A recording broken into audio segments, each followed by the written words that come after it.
सर्वांना नमस्कार। आजच्या कार्यशाळेसाठी उपस्थित असलेले आपल्या पंचायत समिती भुदरगडचे गट शिक्षण अधिकारी आमचे मित्र दीपक मेंगाणे साहेब, त्यांचे दुसरे सहकारी विस्तार अधिकारी सुबोध कांबळे साहेब, भुदरगडच्या मुख्याध्यापक संघाचे अध्यक्ष देसाई सर, दुसरे आमचे मित्र एम पाटील सर, या कार्यक्रमाच्या निमित्तानं व्यासपीठावर उपस्थित असलेले अन्य सर्व मान्यवर, आपल्या राज्याचे शिक्षण संचालक दिनकर पाटील साहेब, त्यांनी या विषयाचा मला अभ्यास करायला त्यावेळी प्रेरित केलेलं होतं आणि मी हा विषय जवळपास आतापर्यंत एक 20-30 हजारापेक्षा जास्त शिक्षकांनी तो ऐकलेला आहे, राज्यातल्या सगळ्या अधिकाऱ्यांनी तो ऐकलेला आहे। तर असा विषय आपल्याला मेंगाणे साहेबांनी खूप मोठी संधी दिलेली आहे आणि मला आज जास्त आनंद होतोय की चतुर्थ श्रेणी सेवक किंवा लिपिक संवर्गासाठी अशा प्रकारची कार्यशाळा फारशी घेतली जात नाही आणि मी फारसा कुठं अशा ठिकाणी गेलेलो नाही, पण इथं मात्र ही संधी त्यांनी आपल्याला उपलब्ध करून दिलेली आहे। याबद्दल मी व्यक्तिशः अत्यंत आनंदित आणि ऋणी राहीन। आपल्याला कार्यसंस्कृती समजून घ्यायची आहे। आता प्रास्ताविकामध्ये सरने आपल्याला बऱ्याचशा गोष्टी सांगितलेल्या आहेत की आपलं लाईफ कसं असावं, शाळेचं जीवन कसं आहे, कशा पद्धतीनं जगता यावं, काय करावं। माणूस इतका वाईट नसतो जितका तो आधार कार्डावर दिसतो आणि इतका चांगला नसतो की जो जितका व्हॉट्सअपमध्ये दिसतो। माणूस इतका वाईट नसतो जितकी त्याची बायको समजते आणि इतका चांगला नसतो जितकी त्याची आई समजते। तर माणूस नेमका कसा असतो तर तो त्याच्या कामातून समजतो। म्हणून आचार, विचार, प्रचार आणि संचार चांगला राहिला तर आपल्याला लोक चांगलं म्हणतील। कपड्यावरून, इमारतीवरून, राहणीमानावरून, पदावरून माणसं श्रेष्ठ आणि कनिष्ठ ठरत नाहीत। मी कपडे घातल्यात चांगली, पण माझं आतलं शरीर चांगलं असेल तर कपडे शोभतील ना।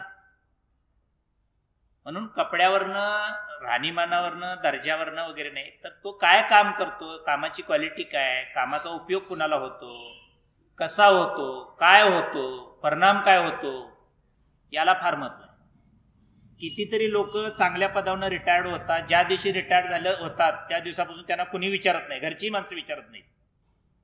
कारण का नोकरीवर असताना, पदावर असताना घरच्यावर सुद्धा दादागिरी केलेली असते त्यांना। म्हणून किंमत ही आपली रोज वाढवता आली पाहिजे आपल्याला, आणि रोज वाढवायची असेल तर रोज तसं जगलं पाहिजे। आज इकडे येताना सुद्धा बायको म्हटली तुमची ड्युटी असती घर झाडून काढायचं, ते झाडायचं आणि मग गारगुटला जायचं। मी म्हटलं मी माझी ड्युटी करणारच आहे, आम्ही कायमच करतो आणि घर दुसऱ्यानं झाडलेलं आम्हाला आवडत पण नाही, आम्ही आमची ड्युटी करू। आज माझी दुसरी ड्युटी असते, घर लोक आतून झाडतात, मी दर आठवड्याला घर बाहेरूनही झाडतो। लोक कधीतरी पावसानं बंगला धुतात, मी वर्षातून 4-5 वेळा धुतो, बाहेरून सुद्धा, भिंती सुद्धा धुवून काढतो, इतका चकचकीत दिसला पाहिजे। म्हणून तुम्ही स्मार्ट राहण्यासाठी रोज एका पावलानं पुढे जायचं, रोज एक पाऊल पुढे टाकायचा आणि म्हणायचं की शिखरापर्यंत मी आता जवळ आलो। तुम्ही शिखरावर कधी जाल हे तुम्हाला समजणार सुद्धा नाही। तुम्ही जर स्वतःला समजून घेतलं आम्ही गरीब आहोत, आमचा पगार कमी आहे, आम्हाला दुसरं काही करता येत नाही, आम्ही पुढे जाणार नाही। माझ्याकडे अशा सुद्धा कथा आहेत की दुसऱ्याच्या घरात गडी राहिलेली माणसं 250 एकराचे धनी झालेले आहेत। आता अशी महाराष्ट्रातली जवळपास 20 कुटुंब आहेत ज्यांनी गरिबीत राहून एकत्र कुटुंब पद्धतीतून फार श्रीमंत झालेली। ॲग्रोवनला 4 वर्षापूर्वी त्यांची सगळ्यांची माहिती आलेली होती। त्यातला एक फोटो आजच्या PPT मध्ये असेल कदाचित, ते दाखवेन मी। तर प्रगती होण्यासाठी गरिबी आड येत नाही, प्रगती येण्यासाठी इच्छा आड येते। क्रीडांगणात हरला तर जिंकता येईल, दुसऱ्या सामन्यात जिंकता येईल की क्रीडांगण, पण मनात हरला तर क्रीडांगणात कधी जिंकणार नाही, तुम्ही कुठल्याच क्रीडांगणावर जिंकणार नाही। त्यामुळं आपण रोज एक पाऊल पुढे टाकायचं आणि मी आता चांगल्या दिशेनं निघालेलो आहे असं समजायचं, मग प्रगतीपथावर जाल तुम्ही। तर प्रगती करायची असेल तर पैशाची गरज नाही, इच्छाशक्तीची गरज असते। पैसा हे साधन आहे, भूक लागल्यानंतर पैसे खाऊ शकत नाहीत आणि खिशात पैसे जास्त असल्यानंतर भुकेपेक्षाही जास्त खाऊ शकत नाही। खिशात 1000 रुपये आहेत, म्हणून क्रांती हॉटेलमधला वडा काय 1000चा खाऊ शकतोय कोण? नाही खाणार. एक खाल्ला तर बस झालं, पोट भरणार. म्हणून हे लक्षात घ्या, प्रगती होण्यासाठी पैशाची गरज नाही, इच्छेची गरज आहे. चांगल्या इच्छा, चांगली ध्येय, चांगले विचार डोक्यात ठेवा. तुमची आणि कुटुंबाची प्रगती चांगली होईल. माणसाचा पराभव अंगणात होतो आणि मग रणांगणात होतो. ज्याला अंगण नीट राखता येतं त्याला रणांगण नीट राखता येतं. आपण घरात कधी थांबतच नाही, कसं ते घर सुधारणार? तर संध्याकाळी जी 5 नंतरची सुट्टी असते ती घरात बसण्यासाठी असते, गावावर फिरण्यासाठी नसते. तर आपण कुटुंबावर प्रेम केलं पाहिजे. ज्याचं घर चांगलं त्याचं काम पण चांगलं आणि तो बाहेर पण चांगला राहतो. पण आपण एवढे प्रश्न स्वतःभोवती तयार करून घेतलेले आहेत की घरात थांबण्याची इच्छा सुद्धा होणार नाही. तर हे सगळे प्रश्न एका दिवशी सुटत नाहीत. प्रत्येक प्रश्न, काही प्रश्न सोडवावे लागतात आणि काही सोडून द्यावे लागतात, मग आपोआपच सुटतात ते. तर सगळ्याच प्रश्नावर पण उपाय नसतात. आता जर तुम्ही म्हणा लागला आमच्या घरातलं पोरगं तहसीलदार झालं पाहिजे, आता नाही होणार. कदाचित नातू होईल पण ते नाही होणार. मला जिल्हा पातळीवरची पारितोषिकं मला मिळाली. आता उल्लेख केला ओळख करून देताना सरनी 100 पारितोषिक मिळाली. पण माझ्या मुलीला काल परवा आंतरराष्ट्रीय पारितोषिक मिळालेलं आहे 26 जानेवारी दिवशी. मला नाही मिळालं आंतरराष्ट्रीय, मला नॅशनल लेवलचं सुद्धा मिळालं नाही. मला आपलं ह्या जिल्ह्यातल्या 5 जिल्ह्याचीच माझी मर्यादा होती त्यावेळी, तेवढ्यापुरतं मला मिळत राहिलं. पण माझी मुलं आंतरराष्ट्रीय मिळवा लागल्या, त्याच्या पुढची पिढी मग आंतरराष्ट्रीयच मिळवत राहणार आहे. तर ही प्रगती अशी गतीगतीनं संत पद्धतीनं पुढं पुढं होत असते. तर तुम्ही तशा अपेक्षा ठेवा आणि आपण हा विषय समजावून घ्या. चला सर पुढं. हे तुकडोजी महाराजांची एक ओळ आहे. सूर्य सकळांची सेवा करी, बदला मागे ना तिळभरी, सातत्याने चाले तयाची चाकरी, सेवाभावी.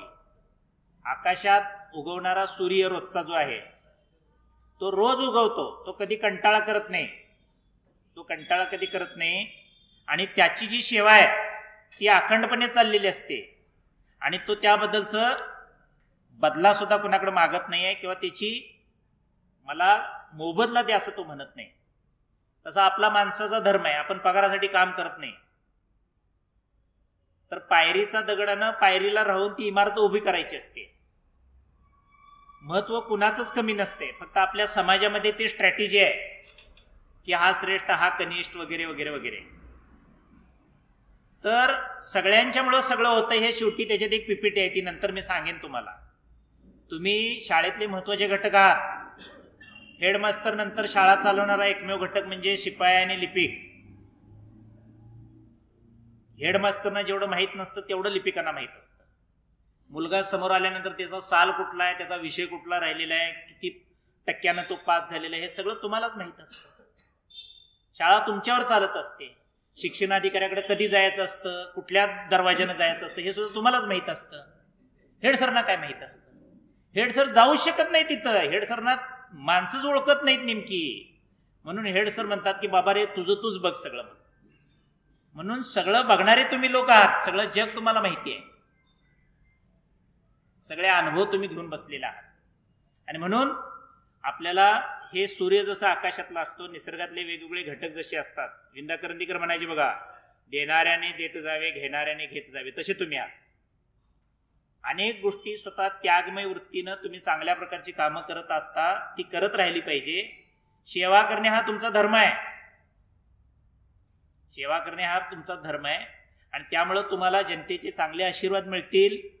आणि म्हणून आपण त्या दृष्टीनं सातत्यानं काम करत राहिलं पाहिजे. पुढं हे खलील जिब्रानचं एक पुस्तक आहे प्रॉफिट नावाचं. त्याच्यात एक वचन आहे की जगताच्या आणि जगतात्म्याच्या गतीबरोबर तुमची गती राहावी म्हणून तुम्ही श्रम करता. म्हणजे आपण सगळे सजीव जगतात, जगामध्ये सगळी माणसं चांगल्या प्रकारे संसार करतात म्हणून सुद्धा आपण तसं जगतो. पण आपल्याला पुढं परिश्रम हा शाप आहे आणि काबाड कष्ट हे दुर्दैव आहे असे संस्कार होतात आपल्यावर. जास्त काम करायचं नाही, 11 ते 5 नेमून दिलेलंच करायचं, त्याच्या पुढं करायचं नाही, रविवारचं काम मला करता येणार नाही, अशी काही लोकांची समजूत असते आणि तसं वागतात सुद्धा. ते प्रेमानं श्रम करतात तेव्हा तुम्ही स्वतःशी परस्पराशी आणि परमेश्वराशी बांधले जाता. जी माणसं घड्याळ बघून काम करत नाहीत ती माणसं समाजाला जोडली जातात. समाज त्यांना आपलंसं मानतो, सगळा गाव त्यांच्यावर प्रेम करतो, सगळा वर्ग, शाळा, समूह, कुटुंब ही सगळी त्याच्यावर श्रद्धाशील भावनेनं वागतात. कधी जी एकरूप झालेली असतात ती प्रेमानं श्रम करतात, तेव्हा तुम्ही स्वतःशी, परस्पराशी आणि परमेश्वराशी बांधले जाता. आपण स्वतःला जेवढं स्वतः पाहून चांगलं दिसू शकतो तेवढं जग आपल्याला चांगलं पाहू शकत नाही. पहिल्यांदा आरशात बघण्यापेक्षा स्वतःकडं आतल्या बाजूला अंतःकरण स्वतःचं स्वतःच बघा, म्हणजे आपली पात्रता आपल्याला कळेल की मी काय लायकीचा येतो. बऱ्याच वेळा आपण आरशात स्वतःची प्रतिमा बघतो आणि मग ती खरी प्रतिमा नसते. जनतेच्या, लोकांच्या हृदयात जी प्रतिमा असते तीच खरी प्रतिमा असते. आणि म्हणून तुमच्या बुद्रगडला कितीतरी गट शिक्षण अधिकारी होऊन गेले, पण नावं किती लोकांची लक्षात राहिली? एक 4-5 लोकांचीच लक्षात राहिली. बाकीच्यांची नावं आपण लक्षात ठेवू शकत नाही. लक्षात ठेवण्या एवढं काम नव्हतंच त्यांचं.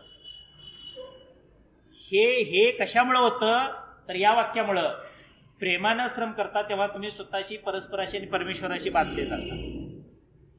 म्हणून प्रत्येक गोष्टीत इंटरेस्ट घेऊन काम केलं पाहिजे, इन्व्हॉल्व्ह होऊन काम केलं पाहिजे, मनापासून काम केलं पाहिजे, तर आपण त्या कामाला न्याय देऊ.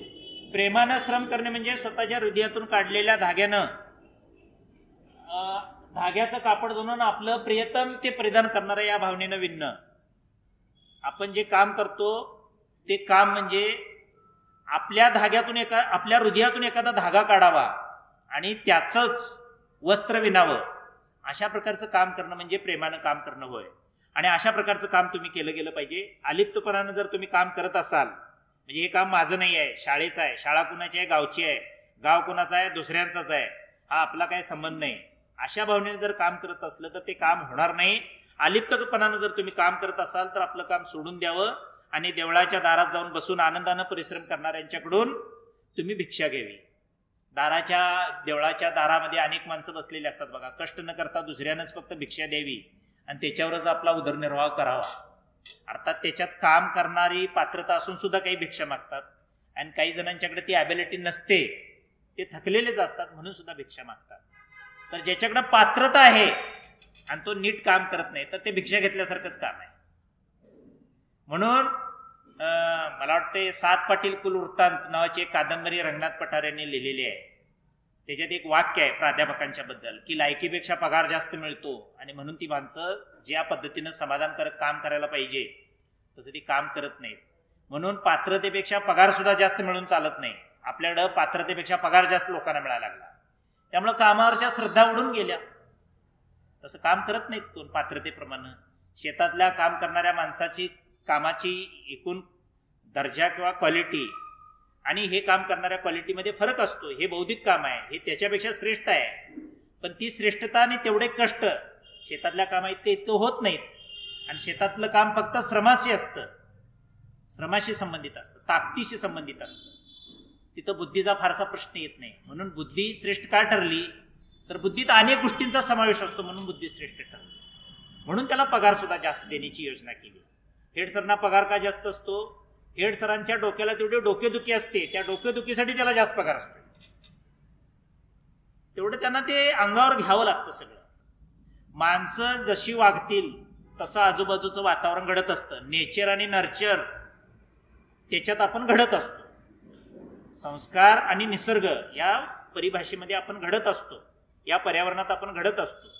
तर हे सगळी काळाची पावलं आपल्याला पुढे अशी सामोरे जावे लागणार आहेत. नेक्स्ट, काम म्हणजे केवळ मोबदला मिळवण्याचं साधन नव्हे तर आत्मसंतुष्टी करायचं योग साधन आहे. स्वतःसाठी काम करतो, आपण अंगीकृत केलेलं कार्य साध्य करण्यासाठी जी कृती करतो त्याला काम म्हणायचं. आणि काम म्हणजे मोबदला मिळवण्यासाठी केलेलं काम. तर आपण केवळ पैसे मिळतात म्हणून काम करत नाही, तर कामाच्या प्रती मिळणारा जो आनंद आहे तो आनंद मिळाला पाहिजे. संध्याकाळी जाताना ज्या व्यक्तीला वाटेल की आज माझ्या हातून खूप चांगलं काम झालं तर ती म्हणायची आत्मसंतुष्टता. आत्मसंतुष्टता. आज काही काम झालं नाही मग ते समाधान देत नाही. संध्याकाळची भाकरी ज्याला गोड वाटते आपल्या घरातली, बरं काय, त्याला म्हणायचं की काम आपलं चांगलं झालं. आणि ज्याला वाटतं की मला काय आज काम बरोबर झालं नाही, तो दिवस आपला चांगला कामाला गेलेला नाही. तर आपल्यावर जी जबाबदारी दिलेली आहे ते काम आपण करतो त्याला आपण काम म्हणायचं. आपली जबाबदारी आहे. शाळेमध्ये 800 मुलं आहेत, 800 मुलांची सगळी जबाबदारी आपल्यावर आहे. ती जबाबदारी आहे, ती स्वीकारली पाहिजे. मी एकटा आहे, मला जमत नाही, मला ते जास्त काम करावं लागतं वगैरे, हे आपल्याला सांगता येत नाही. मी 33 माणसांचा अभ्यासक्रम जो असतो तो एकट्यानं तयार केलेला आहे. आता जो सध्या डीएडला अभ्यासक्रम मराठीचा राबवला जातो, त्यातला भाग एक, इंग्लिश मिडियमसाठी एक आणि उर्दूसाठी एक, अशा 3 विषयांचा अभ्यासक्रम 33 माणसं लागणार होती. मला राज्याचे डायरेक्टर म्हणाले तू एकटाच करायचा असा. मी एकट्यानंच केला. 33 माणसांचं वर्षभरचं मानधन, दिवसाला 1000 रुपये मानधन असायचं. अशा 2 वर्ष बैठका चालल्या होत्या. एवढे शासनाचे पैसे मी वाचवलेले आहेत आणि मी एकट्यानंच केलेलं आहे. कारण का ती जबाबदारी माझी होती. मला म्हटले तुला 33 माणसं लागणार नाही, तू एकटा 33 माणसांचं करू शकतो. ठीक आहे म्हटलं, करेन मी, त्याला पर्याय नाही काय.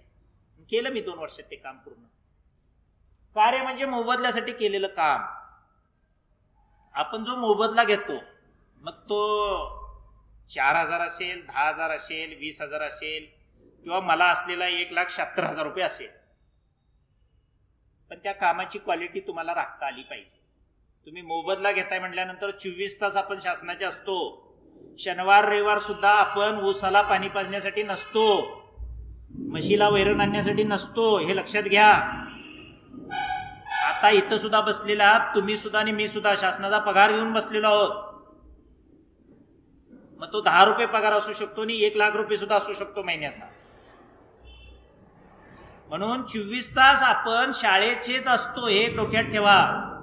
आत्ता जरी मला फोन आला आमच्या वरिष्ठांचा की आज सुट्टी आहे, पण मला ते अमुक पत्र तुम्ही किंवा अमुक गोष्ट तयार करा आणि दुपारी 1च्या गाडीला बसा, तर मी म्हणायचं नाही आज सुट्टी आहे, आज जरा घरी अडचण आहे, आजच ती उसाला तोड आलेली आहे वगैरे, हे नाही सांगायचं. हे जायचं, कारण का आपण त्याच्याशी बांधील आहोत, नाही म्हणायचं नसतं. तर 24 तास आपण शासनाचे असतो बरं काय, ते स्वीकारलंय. म्हणून तुम्ही रिटायर झाल्यानंतर कोण बोलवायला येतं का शाळेतलं? नाही येत. येतं एखाद्याला बोलवायला, तेवढं जर शाळेचं त्याचं नातं राहिलेलं असेल तर येतं.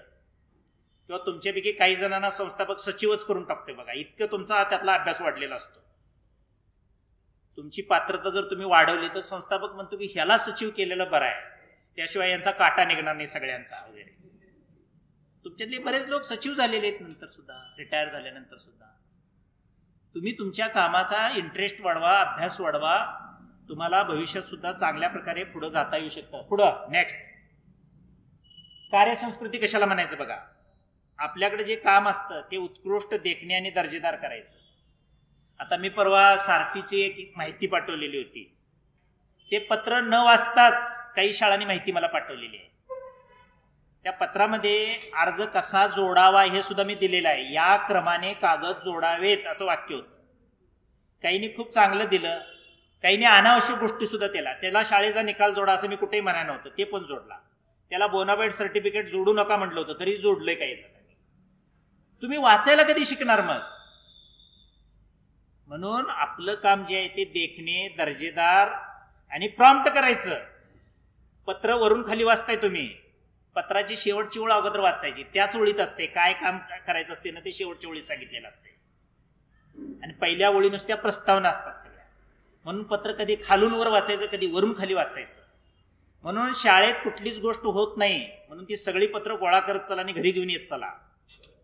आणि संध्याकाळी चहा पिऊन झाल्यानंतर सगळी पत्र काढा, हातामध्ये पेन्सिल घ्या आणि काय काय करायचं आहे प्रत्येक पत्राचं, कसलं पत्र आहे, कुणाचं आहे, काय आहे ते वाचा. महत्वाच्या शब्दांना पेन्सिलला अधोरेखित करा, त्याचे मुद्दे काढा आणि मग कुठल्या पत्रावर काय कारवाई करायची ते तुम्हाला समजेल. हे असं होत नाही. आणि मग अपूर्ण माहिती, अपूर्ण गोष्टी सगळ्या पुढे पाठवल्या जातात आणि मग अनेक विद्यार्थी अनेक गोष्टीपासून वंचित राहतात. म्हणून आपण लोकांना जगवण्यासाठी असतो, मारण्यासाठी नाही. तुम्हाला एक दुसरं उदाहरण देतो. तुमच्यापेक्षा पगार कमी असलेले एसटीचे ड्रायव्हर आणि कंडक्टर असतात. इथून पाटगाव मुंबई गाडी संध्याकाळची जाते मुंबईला, त्यावेळी तो ड्रायव्हर सांगतो बघा बाकीच्या सगळ्यांना, तुम्ही झोपला तर मी पण झोपणार, काय करायचं ते ठरवा, असं म्हणतो का तो काय सांगतो, तुम्ही निवांत झोपा, मी मुंबईपर्यंत तुम्हाला व्यवस्थित नेतो का नाही मुंबईपर्यंत? का हुबळी मुंबई जशी खंबाटकी घाटात केली तसं करतो तो? नाही करत. तो स्वतःच्या डोळ्यात तेल घालून तो मुंबईपर्यंत गाडी चालवतो की नाही आणि सुरक्षित नेतो की नाही. तशी शाळा सुरक्षित न्यायची सगळी जबाबदारी तुमची आणि हेड सरांची असते, संस्थापकाची किंवा बाकीच्या टीचरांची नसते. पण तुम्ही ते काम चांगलंच केलेलं आहे आतापर्यंत. इथून पुढे सुद्धा केलं पाहिजे. ड्रायव्हरची ड्युटीच आहे ती गाडी व्यवस्थित नेणं. म्हणून महाराष्ट्रामध्ये एसटीचे किती अपघात आहेत. वर्षातून झाला तर चुकून एखादा होतो फक्त, नाहीतर होतच नाही अपघात. कारण का महाराष्ट्रातले सगळे ड्रायव्हर कमी पगार असून सुद्धा चांगलं काम करतात. मग जगातली चांगली माणसं आहेत म्हणून हे जग चाललेलं आहे. सगळीच नालायक आणि लबाड झाली तर जग चालणार नाही. ज्या दिवशी पेट्रोल पंपावर पाणीच भरून जर टाकीत विकलं जाईल त्या दिवशी गाड्या रस्त्यावर धावणार नाहीत, बंदच पडणार. अजून रॉकेल मिसळतात, बाकीचं काय इथेनॉल मिसळत असतील, पण त्याचं प्रमाण कमी असेल म्हणून गाड्या रस्त्यावर चालतात. सगळंच वाईट नाही. सगळंच वाईट झालं तर जगच चालत नाही. चांगले आहेत म्हणून जग चालतं. म्हणून चांगल्याचा विचार करून तुमच्यासारख्या माणसाने पुढे गेलं पाहिजे. सर्व समाजाची मूल्ये, श्रद्धा, वर्तन याच्यात एक वाक्यता असते. एक वाक्यता असते तेव्हाच कार्यसंस्कृती निर्माण होते. टीमवर्क आहे ते. तुमच्या शाळेच्या सर्व घटकांची एकजूट झाली पाहिजे तर शाळा चांगली चालते. एकजूट होण्यासाठी आपण लहान व्हावं लागतं. मोठ्यांनी ज्यावेळी लहान होईल तरच लहान मोठी होतात. आपण जर अहंकार घेऊन शाळेत राहिलो तर संस्था मोठी होत नाही. म्हणून हेड सरांनी पहिल्यांदा तास घ्यावा, मग बाकीची तास घेतात. सिनियर लिपिकानं पहिल्यांदा आपण पत्र टाईप करावं, मग ते ज्युनियर लिपिक करताय. मुख्य शिपायानं पहिल्यांदा आपण झाडू हातात घ्यावा, मग ते काल लागलेलं झाडू हातात घेताय. ही कार्यसंस्कृती असते. सगळ्यांनी साहेब झालं तर काम कोणी करायचं? मग तसं काम होत नाही. ज्याला काम सांगता येतं ना त्याला काम करता आलं पाहिजे. पत्र लिहिरे ज्यावेळी आपण सांगतो त्याला, त्यानं नाही लिहिलं तर, किंवा मी लिहिणार नाही म्हटला तर काय करायचं? तर त्याला म्हणता आलं पाहिजे आता मी लिहितो, बस तू माझ्यासमोर. मी कसं झाडायचं असतं हे डाएट मधल्या शिपायांना सुद्धा सांगितलेलं आहे, आणि आमच्या अधीक्षकाला सुद्धा. 1-2 वेळा वर्ग चालू असताना, वर्ग झाडलेला नसताना प्रशिक्षणार्थींच्या समोर वर्ग मी झाडून काढलेला आहे आणि पुसून काढलेला आहे. मग त्यांना कळलं की वर्ग कसा असायला पाहिजे, कसा ठेवायला पाहिजे. पण त्यांना कुणाला मेमो नाही दिलेला. मेमो देऊन माणसं सुधरत नाहीत. अंतकरणात बदल झाला तरच माणसं सुधारतात. मेमो देऊन, भीती दाखवून, लालशाहीचा शेवा पुस्तकात नोंद घेऊन माणसं सुधरत नाहीत. उलट शत्रुत्व वाढत जाईल. तलवारीनं जग सुधारता येत नाही, प्रेमानं जग सुधारता येत. तर या पद्धतीचा अवलंब तुम्ही केला गेला पाहिजे, त्या पद्धतीनं काम केलं पाहिजे. कार्यसंस्कृती केवळ एका व्यक्तीची असून चालत नाही, ती समाजाची आणि राष्ट्राची असावी लागते. सगळ्यांना तुम्ही त्याच्यात इन्व्हॉल्व्ह करून घेतलं पाहिजे. म्हणून कर्मवीर भाऊराव पाटलांनी का शाळा खेडोपाड्यात उभ्या करू शकल्या? जनतेचा विश्वास होता. आता तेवढी पात्रता कुणाकडे नाही म्हणून शाळेला मदत कोण करत नाहीत बघा. कारण का सहलीचा हिशोब कधी दिलेलाच नाही अजूनपर्यंत. तुम्ही किती पैसे खर्च झाले आणि कशावर झाले? मग पालक म्हणतात 500च कसे खर्च झाले सहलीला, 498 का झाले नाहीत आणि 2 रुपये का उरले नाहीत, किंवा 503 रुपये का झाले नाहीत, 3 रुपये नंतर का घेतले नाहीत? मग तुम्ही 500च कसं झाला? काय हेड सरांनी वरचं पैसे घातलं? अशी शंका येते लोकांना. तर हे सगळे हिशोब समाजाला द्या, मग विश्वास वाढेल, नाहीतर नाही वाढणार. कुणाच्या तरी एका पोराची फी तुम्ही भरा, हे गावात कळू दे की या पोराची फी ह्यांनी भरलेली आहे. हे वातावरण विश्वासाचं निर्माण करा. म्हणून जनतेच्या प्रत्येक पैशाचा जर हिशोब दिला आपण तर जनतेचा विश्वास बसतो, नाहीतर बसत नाही. तुम्हाला लोक नखापासून केसापर्यंत निरखत असतात, विद्यार्थी सुद्धा.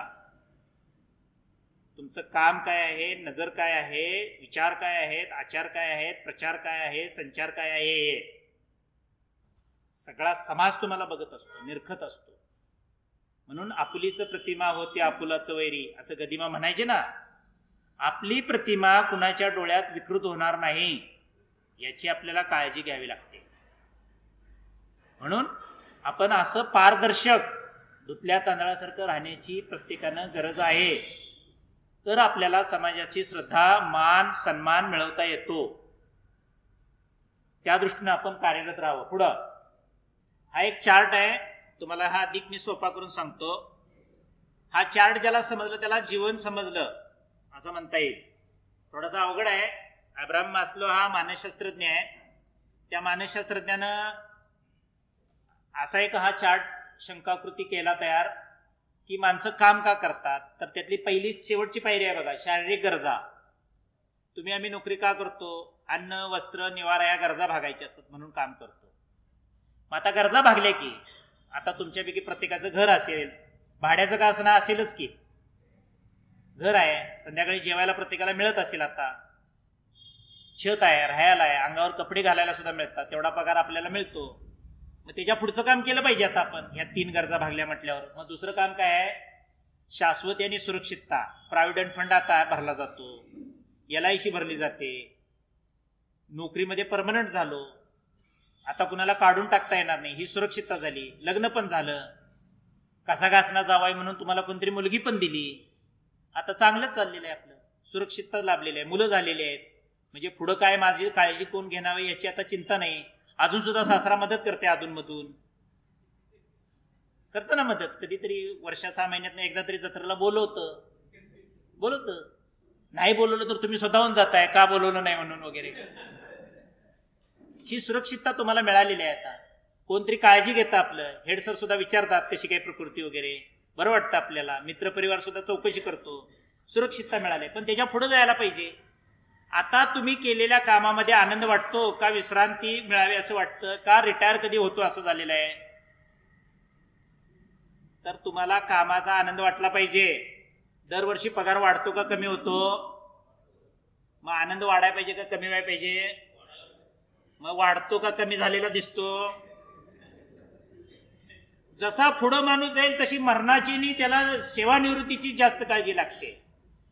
तुम्ही सेवानिवृत्तीची काळजी करायची नाही, उलट सेवानिवृत्तीनंतर लवकर मरतो माणूस, हे तुम्हाला आत्ताच सांगतो. जे कोण सेवानिवृत्त होणार आहेत त्यांनी म्हणायचं नाही आता मी आराम करणार. आराम केलं की मेलं समजायचं ते. तर हेड सरांना तुम्ही विनंती करायची, मी बिनपगारी इथे येऊन काम करेन, तुम्हाला आवडते काय बघा, किंवा तुम्ही 100 रुपये मानधन जरी दिलं तरी मी काम करेन. आता शाळेत काम करायचं नाही तर दुसरं करा. तुमची शेती असेल, सार्वजनिक जीवनात काम करता येतं, सेवाभावी संस्थेमध्ये काम करता येतं, संघटनात्मक पातळीवर काम करता येतं. राजकारण सोडून कशात पण काम करा, पण काम करा. ते राजकारण बोलण्याचा माझा विषय नाही आहे, मी खाजगीत बोलू शकेन तुमच्याशी त्याच्यावर. आता मी एका चांगल्या पदावर असल्यामुळे त्या विषयावर मला बोलता येत नाही. तर हे सोडून तुम्ही कुठलंही काम करा, पण तुम्ही असं म्हणायचं नाही की आता रिटायर होणार, आता मी कशाला काम केलं पाहिजे. नाही, पगार वाढत असेल तर जबाबदारी पण वाढते. तर आपल्याला कामाचा आनंद आणि प्रेम वाढत राहिलं पाहिजे. आपल्याला जर सुरक्षितता मिळालेली आहे सगळीकडून, तर आपण रोज कामाचा आनंद वाढवला पाहिजे. त्याच्यासाठी व्यायाम केला पाहिजे. आयुष्य वाढवायचं असेल, आपल्याला आपल्या शरीराची किंमत कळलेली नसती. शरीराची किंमत कळायची असेल, ज्याला डोळा नाही त्याच्याकडे जाऊन या, त्या डोळ्याची किंमत काय आहे. ज्याला पाय नाही त्याच्याकडे जाऊन या, त्या पायाची किंमत काय आहे ते. ज्याला डोक्याचा मेंदू नीट चालवता येत नाही किंवा चालत नाही किंवा इजा झालेली आहे त्याला, किंवा त्याला दुखापत आहे, त्याला विचारा किंवा त्याच्याकडे जाऊन या, मग त्या मेंदूची किंमत कळेल. आपल्याला सगळं मिळालेलं आहे, निसर्गानं दिलेलं आहे, तरी त्याची किंमत कळत नाही, म्हणून त्याचा नीट वापर करत नाही आपण. किती वाजता झोपावं, कसं झोपावं, किती वाजता उठावं, काय खावं, काय प्यावं, हे सगळं आपण ठरवलं पाहिजे. याच्यावर काहीही करत नाही आपण. आणि मग एखादा आजार झाला, हे झालं की मग जागं होतात माणसं की मी ते व्यसन सोडायला पाहिजे होतं, ते धाब्यावरचं जेवायचं सोडून द्यायला पाहिजे होतं, फुकटचं मिळतायला मी घेऊ नाही पाहिजे होतं. जे केल्यानं मन खाणार नाही, जे खाल्ल्यानंतर सुद्धा मन खाणार नाही, असंच खायचं नाही, असंच करायचं. असं ते प्रवचने म्हणून ते सातारचे मान तालुक्यातले ते महाराज कोणतरी आहेत बघा, गोंदवलेकर महाराज, त्यांचं हे वचन आहे. जे खेल्यानं मन खाणार नाही, जे खाल्ल्यानं सुद्धा मन खाणार नाही. कुणाचाही चहा प्यायचा नाही. जे तिकटी उभारून जर म्हणालं नंतर ह्याला मी चहा दिलता काल, तर काय राहिलं चहाचं. आमचे साहेब लोक कधी चहाचं बिल भागवलेलं बघितलं का तुम्ही? नाहीत भागवत. साहेबांचा असा अलिखित संदेश असतो की असिस्टंटनाच पैसे द्यायला पाहिजे. तुम्ही आणि हेड सर असताना पैसे कोण देता हॉटेलमधलं? कोण देतं पैसे? मग ही कार्यसंस्कृती कशी रुजेल बरं, सांगा बरं. वास्तविक मोठ्यांनी पैसे द्यायचे असतात, ते मोठ्या व्यक्तीनं, म्हणजे सन्मान ज्याचा जास्त मोठा असतो त्यानं पैसे द्यायचे असतात. छोट्या माणसाने कधी बिल भागवायचं नसतं. पण उलटी पद्धत आहे आपल्याकडे सगळी. जेवढा साहेब मोठा तेवढा त्याचा दुसऱ्यानं खर्च करायचा असतो. पण त्याला प्रेमाने आनंद मिळत नाही जीवनात. जेवढी साहेब आहे ती लवकर मेलेली दिसतात बघा तुम्हाला. कारण ते कामाचा आनंद मिळवू शकत नाही. त्याला मनातून आतून लाज वाटत असते. तुमच्यासमोर ते दाखवत नाही की मला लाज वाटते याची, पण ते दाखवत नाही. ते फक्त अधिकारच दाखवते तुमच्यासमोर की मी यांचा अधिकारी आहे म्हणून यानं बिल भागवलं पाहिजे. पण त्याला अंतकरण त्याचं कधी त्याला म्हणत नाही तू केलेलं आहे हे चांगलं केलेलं आहे वगैरे. अंतकरण खातच असतं त्याचं त्याला की वाईट केला म्हणून. त्याच्या पुढची गोष्ट जी आहे सेल्फ इस्टीम, ही अवघड गोष्ट आहे बरं काय. तुमची एक इमेज तयार करायची. अशी इमेज तयार करणारी माणसं असतात बघा. समाजात सुद्धा असे काही कारागीर आहेत बघा. सुतारकाम करावं तर यानं करावं, रंग लावावं तर यानं लावावा, गाणं गावं तर यानंच गावं, अशी इमेज तयार केलेली माणसं आहेत बघा. तुमच्यात पेन्शन केस करावी तर यानंच करावी, अक्षर लिहावं तर यानंच लिहावं, अशी इस्टीम तयार झाली पाहिजे. तुम्ही तुमची इस्टीम तयार करण्यासाठी प्रयत्न केला पाहिजे. महाराष्ट्रात कितीतरी गट शिक्षण अधिकारी आहेत, कितीतरी विस्तार अधिकारी आहेत, पण पहिली 10 नावं काढली तर त्याच्यात दीपक मेंगानेचं नाव लागल का नाही? लागल का नाही सांगा बरं. मग आहेत की 400-500 लोक आहेत, 800-900 आहेत आता ती विस्तार अधिकारी सुद्धा, पण त्यांची नावं लागत नाही तिथपर्यंत. का? ती इस्टीम स्वप्रतिमा जी आहे, जसा जगत आहे तसाच शब्दात आहे, असं नारायण सुर्वे म्हणायचे. जगणं आणि वागणं याच्यात अंतर पडलं की संपला माणूस. म्हणून कृती आणि युक्ती याच्यात अंतर पडू देऊ नका. प्रतिमा जपा. प्रतिमा जपणं हे खूप अवघड काम आहे. मी मगाशी सांगितलं तुम्हाला सगळं जग उघड्या डोळ्यांनी कायम निहाळत असतं. तुम्ही आतल्या खोलीत जरी काम केला तर तुमचा जो कागद बाहेर येईल त्याच्यावरून तुम्ही काय काम केलं हे सिद्ध होतंय. आपल्याकडे क्लर्क आहे इथं DED कॉलेजला तुमच्या, तो पुण्यामध्ये जाऊ दे कोल्हापूरमध्ये जाऊ दे, निलेश शिंदे म्हणून, त्याचं ते प्रपोजल थांबवत नाहीत कोण. ते आलाय म्हटल्यावर तो अधिकारीच त्याला चहा देते आणि त्याचं सगळं मंजूर करून ते देऊन टाकतोय. जातो आता तुझं काम झालं म्हणून सांग. त्याने ती इस्टीम तयार केली आहे स्वतःची. तेवढी प्रामाणिक वृत्ती त्यानं जपलेली आहे आजपर्यंत. तो पुण्यात जाऊ दे 10 मिनिटात त्याचे फॉर्म सबमिट होतात. तो कोल्हापुरात जाऊ दे पे युनिटला 10 मिनिटात त्याला चहा देऊन त्याचं काम होतंय. त्याला कुणाला चहा द्यावा लागत नाही.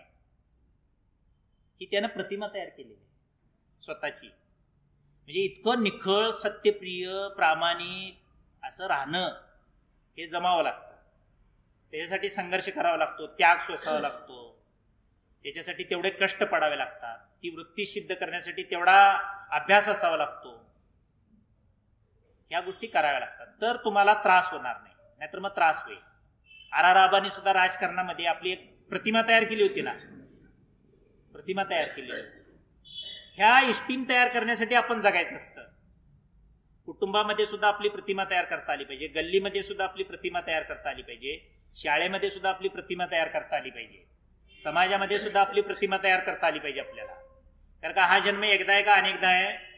एकदाच आहे. म्हणून आपली प्रतिमा तयार करण्यासाठी, स्वतःला घडवण्यासाठी आपण रोज एक ठोका स्वतःवर टाकायचा. मग आपण त्या छिन्नीनं एक एक अवगुण बाजूला गेल्यानंतर आपली सुद्धा एक चांगली प्रतिमा तयार होईल. आपली एक चांगली प्रतिमा तयार होईल. म्हणून स्वतःला घडवा. पुढं सेल्फ ऍक्च्युलायझेशन, आत्मपूर्ती, की मला जिथपर्यंत जाऊन पोचायचं तिथं जाऊन पोचलो. संत महात्मे, महात्मा गांधी अशासारखे व्यक्ती हे म्हणतात बघा, आता मी धन्य झालो, मला आता कुठल्याही गोष्टीची गरज उरलेली नाही. मोक्षापर्यंत पोचलेली माणसं, त्याला म्हणायचं सेल्फ ऍक्च्युलायझेशन, आत्मपूर्ती. मला जे जीवनात करायचं होतं ते मी केलं. या स्टेजला शेवटला माणसानं पोचायचं असतं. तर आपल्यापैकी सगळेजण ह्या दुसऱ्या पायरीपर्यंतच असतात. तिसरी, चौथी आणि 5व्या पायरीकडे कोण फारसं जाण्याचा प्रयत्न करत नाही. म्हणून 70च्या आत आपण सगळे तिकीट फाडतो बघा. 80च्या पुढे जाणारी जी असतात ती थोडं कामाचा आनंद घेतात किंवा आत्मप्रतिमा जोपासतात. म्हणून आपला शत्रू दुसरा कुठेही नसतो, बाहेर नसतो. आपला शत्रू आपल्याच हृदयात असतो. आपलं मरण आणि आपलं जगणं हा निसर्ग घडवत नाही, आपणच ठरवतो ते. मी कधी मरायला पाहिजे आणि कधी जगायला पाहिजे. त्याच्या हृदयानं जर कौल दिला आता मी मरायलाच पाहिजे, तर ते जगणार नाहीच. आमच्या घरामध्ये एक डॉक्टर आहे नात्यात. आम्ही आजारी पडलो की त्याच्याकडे जातो. मग आता परवा सर्दी झाल्यानंतर गेल्यानंतर म्हटले सर्दीला औषध नसतं. औषध दिलं तर 8 दिवसानं बरी होते, औषध नाही घेतलं की 3 दिवसानं बरी होते. तुम्हाला यातलं काय पाहिजे सांगा. आम्ही म्हटलं बाबा ते 3 दिवसानं बरी व्हायची होऊ दे, पण औषध पण जरा दे म्हणून सांगतो. तर शरीर 50% इफेक्ट रोगावर करत असतं. औषधं 100% बरी करत नाहीत. म्हणून शरीरच साथ द्यावं लागतं. आणि शरीर कसं साथ देईल? मेंदू चांगला असेल तर शरीर साथ देईल. मेंदूत जर रोज वाईट विचार जर गेले, चांगलं खाल्लं तर मेंदू चांगला चालतो, वाईट विचार केला तर मेंदू वाईटच विचार करतो. मेंदूला ज्या प्रकारचं तुम्ही द्याल त्याप्रमाणे मेंदू वागत असतो. तर आपला शत्रू बाहेर नसतो, आपला शत्रू आपल्या शरीरात आपण आत ठेवत असतो. त्याला वर येऊ द्यायचं का आतच कोंडून ठेवायचं, हे ज्याचं त्याचं काम आहे. पुढं आता कार्यसंस्कृती कशामुळे आला? तर कार्यसंस्कृती हा जो शब्द आहे हा कामगार चळवळीतून आपल्याला आलेला पाहावयास मिळतो. तर कामगार चळवळ त्यामध्ये ज्यावेळी कामाचा सौदा, कामाचं वेतन, त्यानंतर आर्थिक लाभ, कामाचे तास, नोकरीच्या ठिकाणच्या अटी, त्याच्यावरून हा शब्द कार्यसंस्कृती निर्माण झाला. काम ही विक्रीची वस्तू ज्या दिवशी झाली, मग रजेचा हक्क, वेतनाचा हक्क, वेगवेगळ्या फॅसिलिटी, हे सगळं मोजलं जाऊ लागलं. इतकेच तास आम्ही काम करणार, इतके तास झाले की आम्हाला काम करता येणार नाही. त्या दिवसापासून कार्यसंस्कृती निर्माण करण्याची गरज झाली. घरामध्ये आई वेळापत्रक बघून काम करत नाही. पाहुणे कुठल्याही वेळी आले तर ते म्हणतात, असं पाहुण्यांना सांगितलं जातं काय आता मधली सुट्टी झाली, आता जेवण मिळणार नाही म्हणून? नाही. 2ला जरी पाहुणा आला तरी 2ला जेवण करायला सुरू होतंय. तिथं वर्क कल्चर असतं. आणि आपल्याकडे कार्यसंस्कृती का शिकवावी लागली? ज्या दिवशी काम बोजा वाटायला लागलं, वर्क लोड नसतं कधी. ट्रकला लोड असतो, तो ऊसाच्या ट्रॅक्टरला लोड असतो. त्याच्या 10 टन 15 टन एका ट्रॉलीमध्ये ऊस टाकला जातो, भरला जातो, त्याला लोड असतो. आपल्याला लोड होण्या इतपत काय असतं सांगा? काय असतं? तुम्हीच लोड झालेलं असताय. हे विश्वची माझे घर असं संध्याकाळी म्हणताय. आपलं घर कुठे कळतं का त्यावेळी? आणि म्हणे विश्वची माझे घर, आलं का आमचं घर, असं त्या व्हॉलेंटियरला विचारतात. म्हणून आपण आपली आचार विचारांची परिपक्वता वाढवली पाहिजे. काम हे बोजा वाटता नाही, वर्क जॉय वाटला पाहिजे, आनंद वाटला पाहिजे. कामाच्या ठिकाणी आनंद वाटला पाहिजे. मग आपल्याला ते काम इंटरेस्ट वाटतं. ज्या कामामध्ये आनंद वाटत नाही ना, त्या कामामध्ये चुका जास्त होतात. काम आनंद घेऊन करायचं. आणि आनंद का कामात वाटत नाही त्याचंही कारण सांगतो. रोज जर एकच प्रकारचं काम असेल तर त्या कामात आनंद वाटत नाही. तुम्ही अवघड काम पण केलं पाहिजे. तुम्ही कधीतरी वर्गावर जातो म्हणाय पाहिजे. तुमच्यापैकी ज्यांचं BA झालेलं आहे, माझ्याकडे एक सांख्यिकी सहाय्यक होता, त्याला म्हटलं तू वर्गावर 1 तास घ्यायचा आणि मग ऑफिसचं काम करायचं. मग तो म्हटला मी काय शिकू? तुझं स्टॅट म्हटलं चांगलं आहे, तू स्टॅट शिकव म्हटलं वर्गात. त्याला स्टॅटचा तास मी घ्यायला घेत होतो ते. तर तुम्ही वेगळं काम सुद्धा केलं गेलं पाहिजे, वेगळं काम केलं पाहिजे. रोज जर वेगळं काम करत राहिलो तर कामामध्ये आनंद निर्माण होतो. तेच काम असेल आणि त्याच्यात जर आनंद वाटत नसेल तर कामाची इच्छा होत नाही, काम टाळण्याकडे कल होतो. पुढं ही मधमाशांची संस्कृती. आजपर्यंत स्लॅब कोसळलेले, पुलं कोसळलेल्या, भिंती कोसळलेल्या तुम्ही बघितलेल्या आहेत. मधमाशाचं पोळं ते बांधत असताना कोसळलं असं कधी तुमच्या निदर्शनास आलंय का? बघा, नाही. कारण का प्रत्येक काम करताना त्याच्यात क्वालिटी असते त्यांची जास्त. ते मधमाशा अशा प्रकारचं पोळं व्यवस्थित करतात की आता ते एवढा लाईट आणि आपण चित्र पण माझ्याकडलं तेवढं सूक्ष्म नाही आहे, तेवढं ते स्पष्ट दिसत नाही. तुम्ही जर मधमाशाचं पोळं उठून गेलं आणि ती जी काय त्याचा जो काय सगळा तो त्यांचं जे घर आहे ते जर बघितलं, ते पोळं जर बघितलं तर त्याच्यात तुम्हाला बारीक निरीक्षण करताना दिसेल. त्याच्यात एकच घर मोठं दिसेल मग त्याच्यापेक्षा लहान एक दिसेल आणि बाकीची एकसारखी दिसतील, षटकोनी आकाराची ही सगळी घरं. नेक्स्ट स्लाइड घ्या, पुढे आपण समजून घेऊ. ह्या 3 प्रकारच्या माश्या त्याच्यात असतात. ही याकडे जी असते ती सर्वात मोठी माशी, तिला राणी माशी म्हणायचं. मधला असतो तो नर असतो, ती असते ती कामकरी माशी असते, म्हणजे जनरल माश्या असतात. असे 3 प्रकारचं वर्गीकरण. शाळेचं कसं वर्गीकरण असतं, शिक्षक हे एक असतात, क्लर्क हे एक असतात आणि हेडसर एक असतात. तर असंच इथं पण वर्गीकरण आहे. हे हेडसर असते, ती मॅडम असते, ती हेडसर असते त्या पोळ्याचा. आणि हे नर असतो तो नुसता असाच असतो संस्थापकासारखा किंवा सचिवासारखा संस्थेच्या. आणि कामकरी माशी म्हणजे हे शिक्षक आणि चतुर्थ श्रेणी सेवक आणि क्लिरिकल वगैरे हे सगळं असतं. असं तिथलं एकूण काम असतं. तर एकाचं काम आपण समजावून घेऊया. हे कामकरी ज्या माश्या असतात त्यांचं आयुष्य फक्त 2च महिन्याचं असतं बरं काय. म्हणजे 2 महिन्यानंतर त्या जगू शकत नाहीत, एवढं कमी आयुष्य आहे त्यांचं. आणि आपल्याला 70, 80, 100 वर्षाचं आयुष्य असून त्याची किंमत कळत नाही बघा. आता 2 महिने ज्याचं आयुष्य आहे ते काम करेल काय कधी? आजपासून 15व्या दिवसात एखाद्याचं मरण असेल आणि सरने सांगितलं तुझं 15 दिवसात मरण आहे, त्या सगळ्या टीशी लिहून घे बघू आता सगळ्या 10वीच्या. लिहिल काय ते? नाही लिहिणार. आता मी जाणारच आहे तर तुमच्याच हस्ताक्षरात होऊ दे म्हणणार ते. मी कशाला लिहित बसायचं, मला आता भीतीच वाटायला लागली जाण्याची वगैरे. तर 2 महिने मरण असून सुद्धा ती माशी भीत नाही, घाबरत नाही. तर 2 महिन्याचं आयुष्य असतं. नवीन राणी माशी तयार करायचं काम ह्या जुन्या माश्या करतात, ह्या छोट्या माश्या सगळ्या करतात. इतर माश्या राणी माशीला चांगला खाऊ आणून घालणे, तिच्या आरोग्याची सगळी काळजी घेणे, तिला सगळ्या सुविधा पुरवणे. 35 किलोमीटर दूर सुद्धा जाऊन ते मध आणतात. 30, 35, 15, 20 किलोमीटरच्या परिघात त्या रोज फिरत असतात. उन्हाळ्यामध्ये पोळ्याचं तापमान 35 अंश सेंटीग्रेड ठेवावं लागतं, नाहीतर मध नासतो, त्यातल्या आळ्या मरून जातात, सगळे ते अन्य माशा जी पिलं असतात ती मरतात.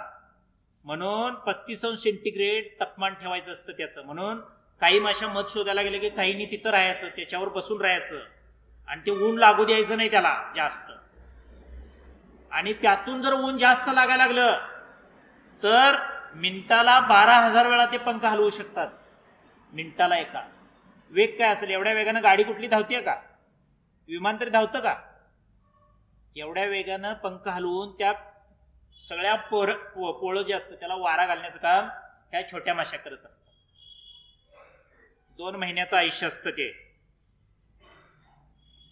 ह्या ज्या माश्या असतात, ह्या माश्या समजा एखादं पोळं उठलं किंवा कुणीतरी त्याला दगड मारला किंवा त्यांचं नुकसान करण्याचा प्रयत्न केला किंवा पोळं काढायचा प्रयत्न केला तर त्या माश्या चावतात.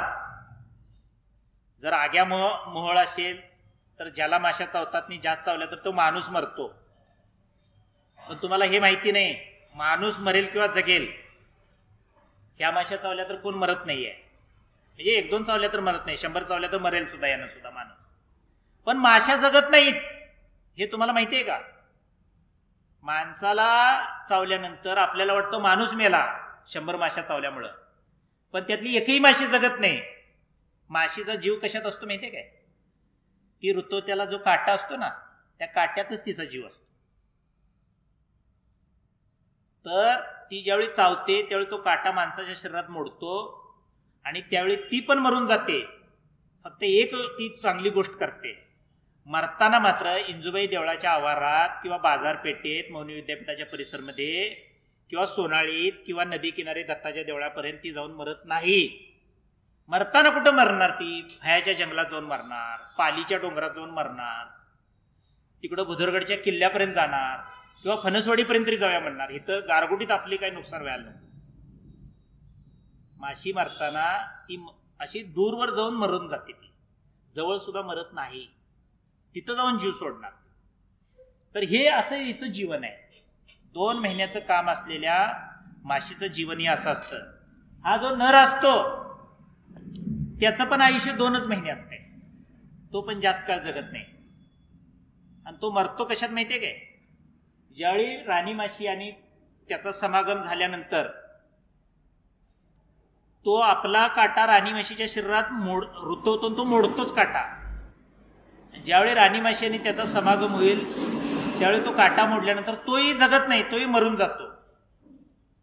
पण तोही मरताना दूरवर जाऊन कुठेतरी मरतो, तोही जगत नाही. पण त्यांचं लग्न होताना मात्र हे राणी माशी आणि ह्यांचं असं स्थळ चांगलं आहे वगैरे, अनुदानित स्थळ आहे वगैरे असं मिळून ते काय लग्न ठरत नाही ते. किंवा आपल्या उदरगडमधलंच आहे वगैरे, जमीन आहे चांगली, काजूची बाग आहे, आता नवीन तांबाळ्याला ऊस जायला चालू झालेला आहे वगैरे, असं स्थळ तिथं नाही चालत.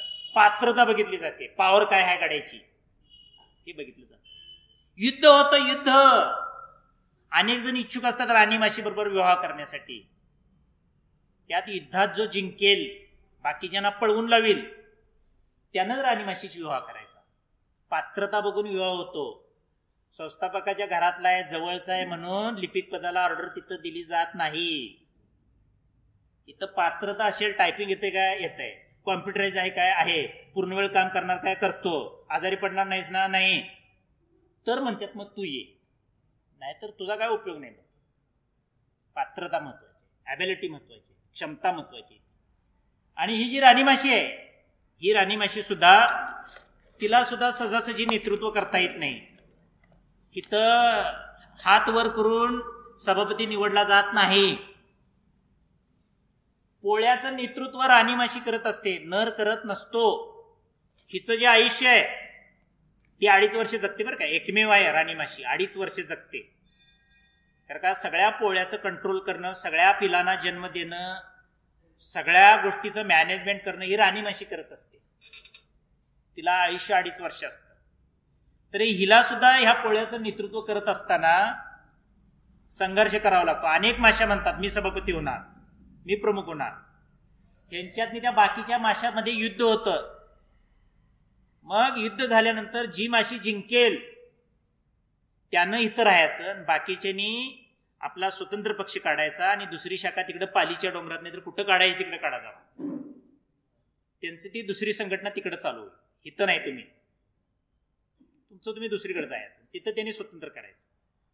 अशी व्यवस्था असते तिथं त्यांची. नर आणि मादी याचा समागम झाल्यानंतर एका दिवशी 500 ते 600 अंडी ती माशी घालू शकते. 500 ते 600 अंडी, त्याच्यापेक्षा वजन तिचं कमी असतं. म्हणजे स्वतःच्या वजनापेक्षा जास्ती आपली कृती सिद्ध करून दाखवते.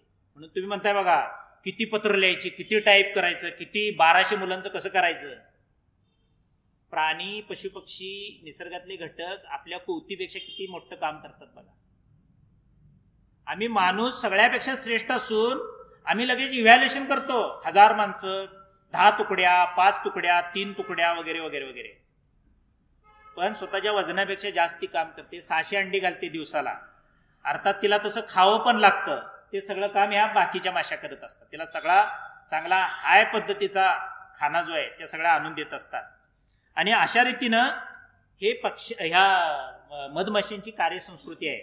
अनिल अवचटांनी एका दिवाळी अंकामध्ये ही अशा प्रकारची वर्क कल्चर ते मधमाशांचं आहे ते खूप चांगल्या प्रकारचं सांगितलेलं होतं. ते माझ्या वाचनात आलेलं होतं, ते मी आपल्याला आता सांगितलेलं आहे. पुढं ही बघा पक्ष्यांची कार्यसंस्कृती कशी आहे. आपल्याला पत्र लिहायला सांगितलं कुणी हातानं, तर एक तरी शब्द अशुद्ध राहता कामा नाही त्याच्यात.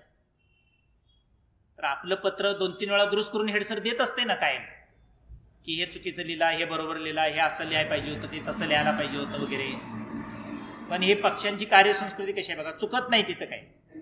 आणि पक्षी स्वतःचं घरटं दरवर्षी नव्यानं बांधतात आणि त्याच्यामध्ये राहतात. बघा ते घरटं कसं व्यवस्थित बांधलेलं आहे, गोल वगैरे असं तसं. मी आमच्या मिसेसला हे घरटं दाखवलं, म्हटलं आपल्या घरातली भाकरी तरी अशी गोल होती काय म्हटलं कधी, की इतकं चांगलं ते गोल घरटं ते पक्षी बांधतात वगैरे. तिनं उत्तर फार समर्पक दिलं की पक्ष्यांना त्याच्यात राहायचं असतं म्हणून ते व्यवस्थित घरटं बांधतात. तुम्हाला भाकरी गोल केली काय आणि चौकोनी केली काय, तुम्ही खाताना मात्र तुकडं करूनच खाणार. म्हणून आम्ही ती गोल होण्याचा वगैरे आग्रह धरत नाही फारसा. तुम्ही सुद्धा काय म्हणताय, शिक्षण अधिकारी कुठं पत्र वाचते, एवढं चांगलं लिहून काय उपयोग आहे. म्हणून आम्हाला जसं लिहायचंय तसं आम्ही लिहितो. त्याला विषय कळाला म्हणजे बसना, त्याला पत्र महत्वाचं नाहीये, आमची माहिती गेली एवढं त्याला महत्वाचं वाटतं. म्हणून ही पक्ष्यांची कार्यसंस्कृती सुद्धा ही या पद्धतीची असते. नेक्स्ट ही मुंबईच्या डबेवाल्याचं व्यवस्थापन. चला पुढे जाऊया. मुंबईच्या डबेवाल्यांचं व्यवस्थापन कसं असतं, त्याच्या डब्याच्या पहिल्याच वरच्या भागावर कोड लिहिलेले असतात. कोड लँग्वेज असते. जसं परीक्षेच्या पाकिटावर कोड असतो बघा, आणि तुम्हाला माहीत असतं बघा, हा कोड आणि तिची की असते की या गट्ट्यात कुठल्या प्रकारच्या प्रश्नपत्रिका आहेत, काय आहेत, वगैरे वगैरे वगैरे. तसं त्या डब्यावर कोड असतो. डबा आला कुठल्या दिशेनं, जाणार आहे कुठल्या दिशेला, त्या मार्गाचा नंबर काय आहे, त्या कितव्या मजल्याचा आहे तो, हे फक्त सांकेतिक भाषेत लिहिलेलं असतं. तेवढ्या 4-5 खुणावर तो डबा अचूकपणे तिथं नेऊन ठेवतात. अचूकपणे. त्यांच्या चुका सुद्धा होत नाहीत फारशा. इतकं व्यवस्थितरित्या ते करत असतात का. आणि त्यांच्या चुकीला सुद्धा फारशी शिक्षा नाही आहे. एखाद्यानं चूक केली तर तिथंच रेल्वे स्टेशनवर त्यांचा विठ्ठलाचा फोटो लावलेला आहे. तो आपल्याकडं वडगाव मावळ म्हणून जो पुणे जिल्हा आहे, तिथले लोक जास्त तिथं आहेत. सध्या हे डबे पुरवण्याचे काम करतात. 2.5 लाख लोक आता ती सध्या कामं करतात, या प्रकारची डबे पुरवण्याचं कामं. 2.5 लाख लोकांना डबे पुरवण्याची ती माणसं, जवळपास 2,500-3,000 हजार लोक असतील ती सध्या मुंबईमध्ये, या प्रकारचं काम करतात. कुठल्याही प्रकारच्या चुका होत नाही. चूक झाली तर विठ्ठलाच्या फोटोला नमस्कार करून चूक कबूल करायची आणि माफी मागायची, झालं. त्याला मेमो नाही, शिक्षा नाही, दंड नाही, काही नाही. म्हणजे इतकं चांगलं काम ती माणसं करतायत. पुढं हे असं ते ओझं वाटत नाही किंवा त्रास वाटत नाही त्यांना. मनापासून ती माणसं सगळं हे काम करत असतात. आपल्याकडे सुद्धा पेपरचा गट्टा असला तर शिपायाला घेऊन जातो म्हणतात बघा. शिपाई पाहिजे बरोबर, मग शिपायाला ओझं होणार नाही. असं कधी होतंय काय, 2 गट्टे कर, एक मी घेतो आणि एक तू घेतो, तसं नाही होत. साहेबांना रिकामच राहायला पाहिजे किंवा क्लर्कनं रिकामच राहायला पाहिजे आणि शिपायानं डोक्यावर घेतलं पाहिजे. म्हणून गांधीजी कधीतरी वाचा की जर आपण बरोबरीने असलो, म्हणून गांधीजी म्हणायचे मी तुमच्या पुढेही जाणार नाही, तुमच्या मागेही राहणार नाही, आपण बरोबरीने जाऊ म्हणजे आपण योग्य ठिकाणी पोहोचू. ही गांधी प्रणीत समाज व्यवस्था जोपर्यंत अस्तित्वात येणार नाही तोपर्यंत समाजामध्ये खरी समता ती निर्माण होणार नाही. तर ते व्हायला पाहिजे आपल्याकडे. अजून आपल्याकडे उतरंडीनंच सगळं चाललेलं आहे. अमुकानं हे करायचं, यांना हे करायचं आणि यांना हे करायचं. ही अस्पृश्यताच आहे एक प्रकारची, ही व्यवस्थाच आहे अशा प्रकारची. पुढं ही पंढरपूरच्या विठोबाची गर्दी आहे. म्हणजे सिस्टीम काय असते त्याचं एक उदाहरण आहे ते. पुढं पुढं चला. हे बघा, वारीला निघालेली लोक आहेत. वारीला निघालेली लोक आहेत. त्यांच्याबरोबर त्यांना लाईन लावण्यासाठी पोलीस असतो का रस्त्यावर? कधी नाही. स्वयंशिस्त पाळतात की नाही. बाकीच्या सोसायटीच्या किंवा तुमच्या पतसंस्थेच्या सगळ्या जनरल सभेला भांडणं झालेली तुम्ही बघताय. वारीच्या हिशोबावरनं भांडणं झालेत का कुठल्या गावामध्ये? नाही झालेली, होत नाही. एवढी श्रद्धाशील भावना आहे आणि इतकी श्रद्धा त्याचा जो लीडर असतो तो जपतो. म्हणून यांना पोलीस संरक्षण नाही लागत, काही नाही लागत. हे व्यवस्थितरित्या पंढरपूरला जातात, विठ्ठलाचं दर्शन घेऊन येतात आणि दरवर्षी खूप चांगल्या पद्धतीने ते जाय करत असतात. त्यांच्यात कुठल्याही प्रकारचा खटका उडत नाही किंवा वाद असत नाही. इतकी भक्तिमय भावना विठ्ठलाला साक्षी ठेवून ती करतात. मग त्यांच्यापेक्षा जास्त शिकलेली माणसं आम्ही आहोत. आमचं काम त्यांच्यासारखं का होत नाही? आम्ही जे शिकायचं नाही ते जास्त शिकलेलो आहे. आजकाल जे ते नको ते शिकत राहतो, देश धर्म राहतो बाजूला आणि आपली अस्मिताच विकायला लागतो. आम्ही स्वतःला विसरल्यामुळं आमच्या हातून जे चांगलं प्रामाणिक काम व्हायला पाहिजे ते होत नाही. जे शिकायचंय ते शिकत नाही, जे शिकायचं नाही ते लवकर शिकलं जातं. चुकीच्या गोष्टी लवकर आत्मसात होतात, वाईट गोष्टी लवकर आपण स्वीकारल्या जातात, म्हणून या गोष्टी होतात. नेक्स्ट, हे गुरुजी आहेत बघा.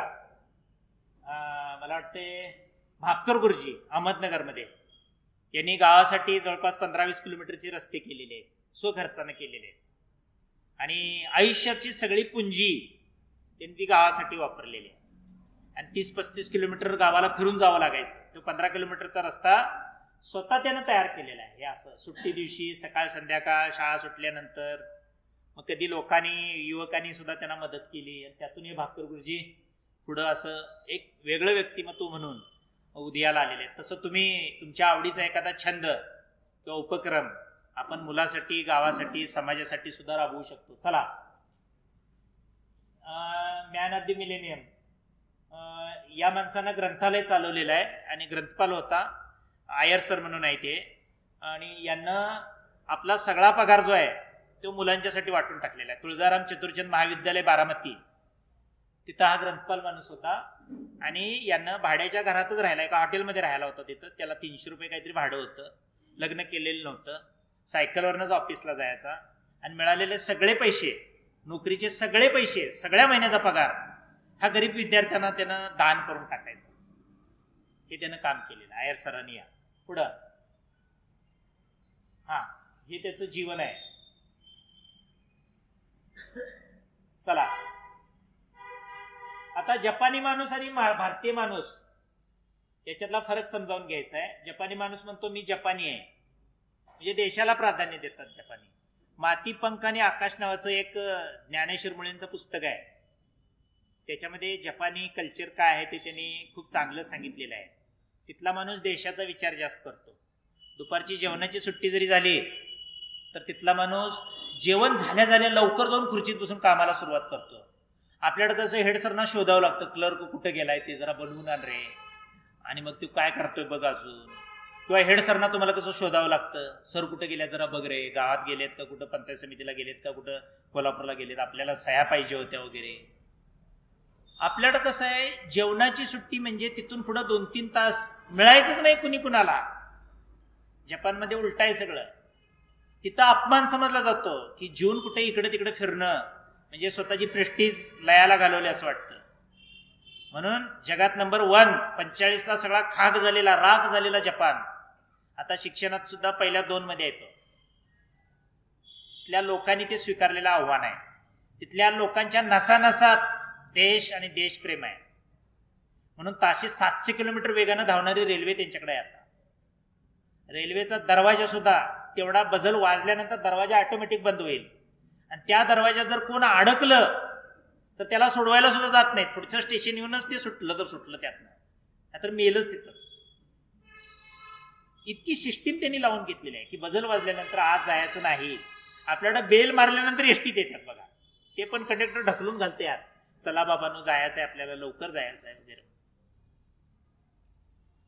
तर आपल्याकडची त्यांची काम करण्याची पद्धत वेगळी आहे. आपला माणूस नावाला महत्व देतो.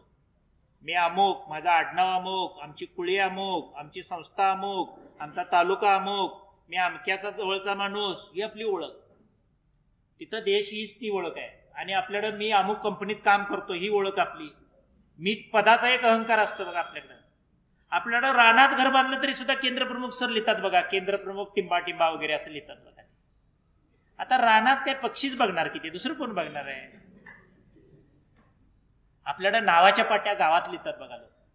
वास्तविक लिहिण्याची गरज आहे काय. दीपक मेंगाने एवढं पुरेसं आहे हो, विलास पाटील एवढं पुरेसं आहे. मी आमच्या दारावर पाटी लावली होती. आमच्या मुलीनं एक दिवशी 4थीला होती त्यावेळी ती आली आणि स्क्रू ड्रायव्हरनं ती काढली आणि घरात आणून ठेवून टाकली.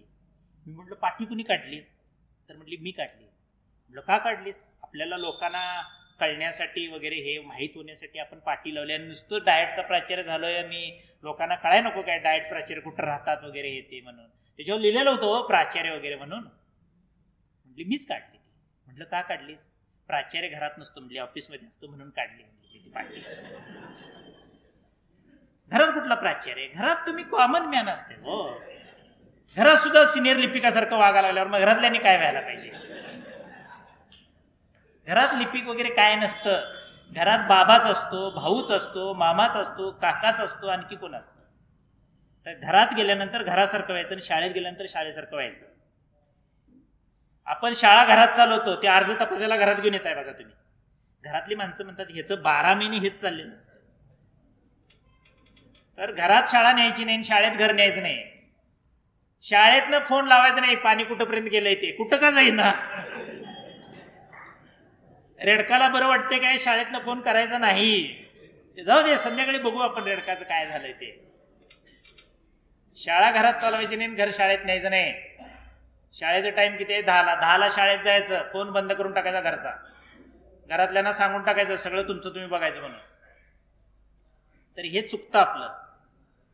तर आपल्याकडं मी भारतीय हे शेवटी सांगितलं जातं, आणि जपानमध्ये ह्याच्या उलट आहे सगळं. तो पहिल्यांदाच मी देशासाठी काम करतो, मी टोयोटा कंपनीमध्ये काम करतो, उत्कृष्ट काम हे माझं ध्येय आहे असं तिथला माणूस म्हणतो, आणि शेवटला तो सांगतो माझं नाव मिची आहे. आपल्याकडं नावासाठी अगोदर मी अमुक आहे असं सांगतो लोक. तर ही आपल्याकडे सांगण्याची पद्धत असते, वागण्याची पद्धत असते. नेक्स्ट, आपले आरोग्य चांगले राहते, कामाचं प्रयोजन. काम करत राहिलं तर आरोग्य चांगलं राहतं, काम नाही केलं तर आरोग्य चांगलं राहत नाही. ह्याला संध्याकाळी गोळ्या खाऊन झोपायची वेळ लागेल असेल का? नाही, ह्याला झोप आपोआप लागते की नाही. तर कामामुळे आपलं आरोग्य चांगलं राहतं, चांगलं काम आपण केलं गेलं पाहिजे. आणि म्हणून चांगलं काम तुम्ही करा, तुम्हाला झोप चांगली लागू शकेल. त्या पद्धतीनं आपण चांगलं काम करत राहिलं पाहिजे. हा इंटरेस्ट घेऊन काम करतो, ह्याला ते आवडतं काम. लोकांची सेवा करायचं, दुसऱ्या मजल्यापर्यंत तिसऱ्या मजल्यापर्यंत खांद्यावर सिलेंडर घेऊन जातो तो, त्याला ते लोकांची सेवा करण्यात आनंद वाटतो. आजही चितळे का बाजारात टिकू नये? चितळेचा पेढा वगैरे तुम्ही आणताय ना पुण्याला गेल्यावर, प्रत्येक गोष्ट घरचा माणूस उभा राहतो तिथं.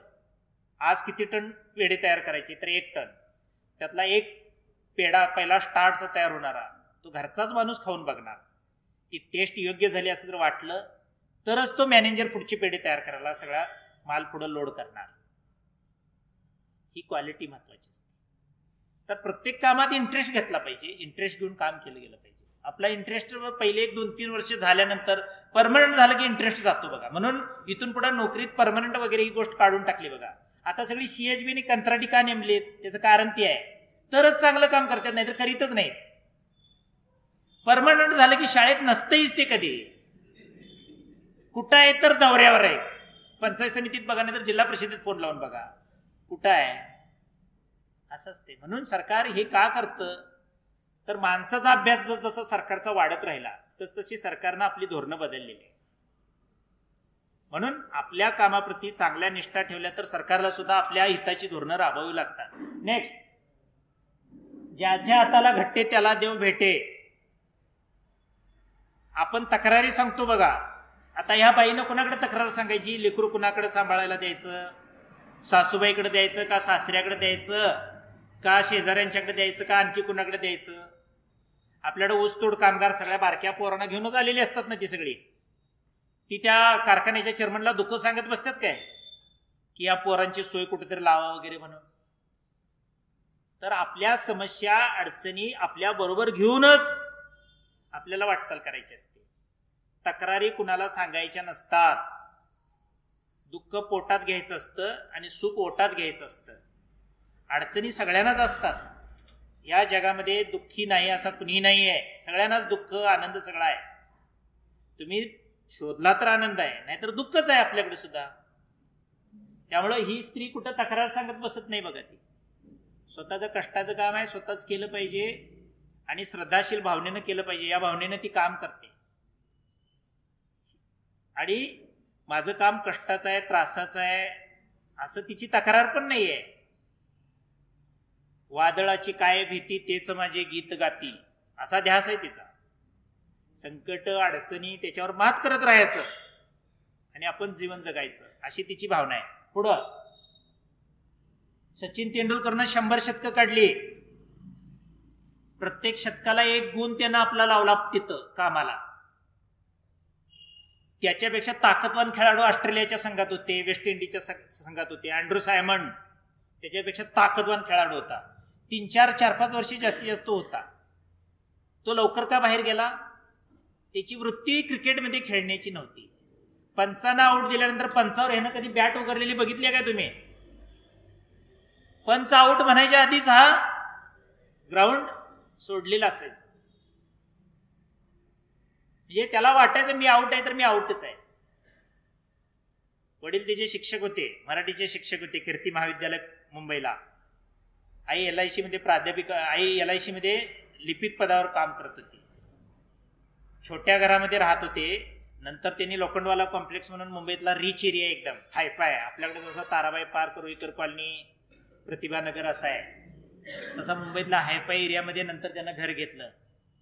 त्यावेळी तो क्रिकेट खेळायला सुरुवात केलेली होती. 4-5 वर्ष झाल्यानंतर तिथं घर घेतलं होतं. खाली ऐश्वर्या राय राहायची, वर याचा फ्लॅट होता. आईस्क्रीमवर चिरी असल्यासारखं बाकीच्या येणाऱ्या जाणाऱ्यांना वाटायचं.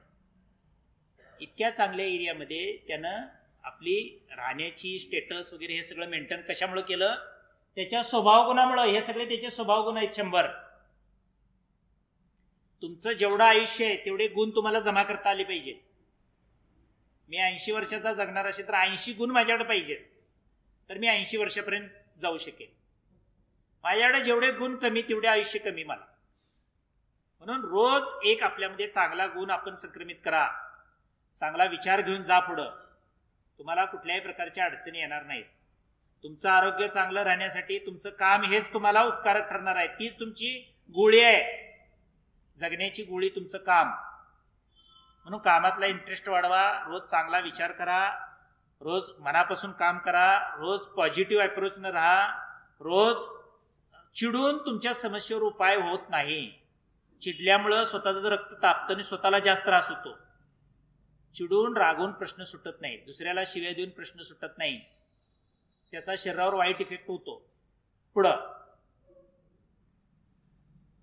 छत्रपती शिवाजी महाराज हे एक चांगलं उदाहरण आहे बघा, आपल्या जगण्याच्या दृष्टीनं किंवा लिडरशिपच्या दृष्टीनं, की त्यांनी सर्वसामान्य माणसाला आपल्या हाताशी धरलं, त्यांच्यातला विश्वास जागा केला आणि त्या विश्वासाच्या जोरावर त्यांना स्वराज्य निर्माण करण्यासाठी प्रेरित केलं. त्या लोकांनाच. ती मग लोक कमी होती पण विश्वास जास्त मोठ्या प्रमाणातला होता.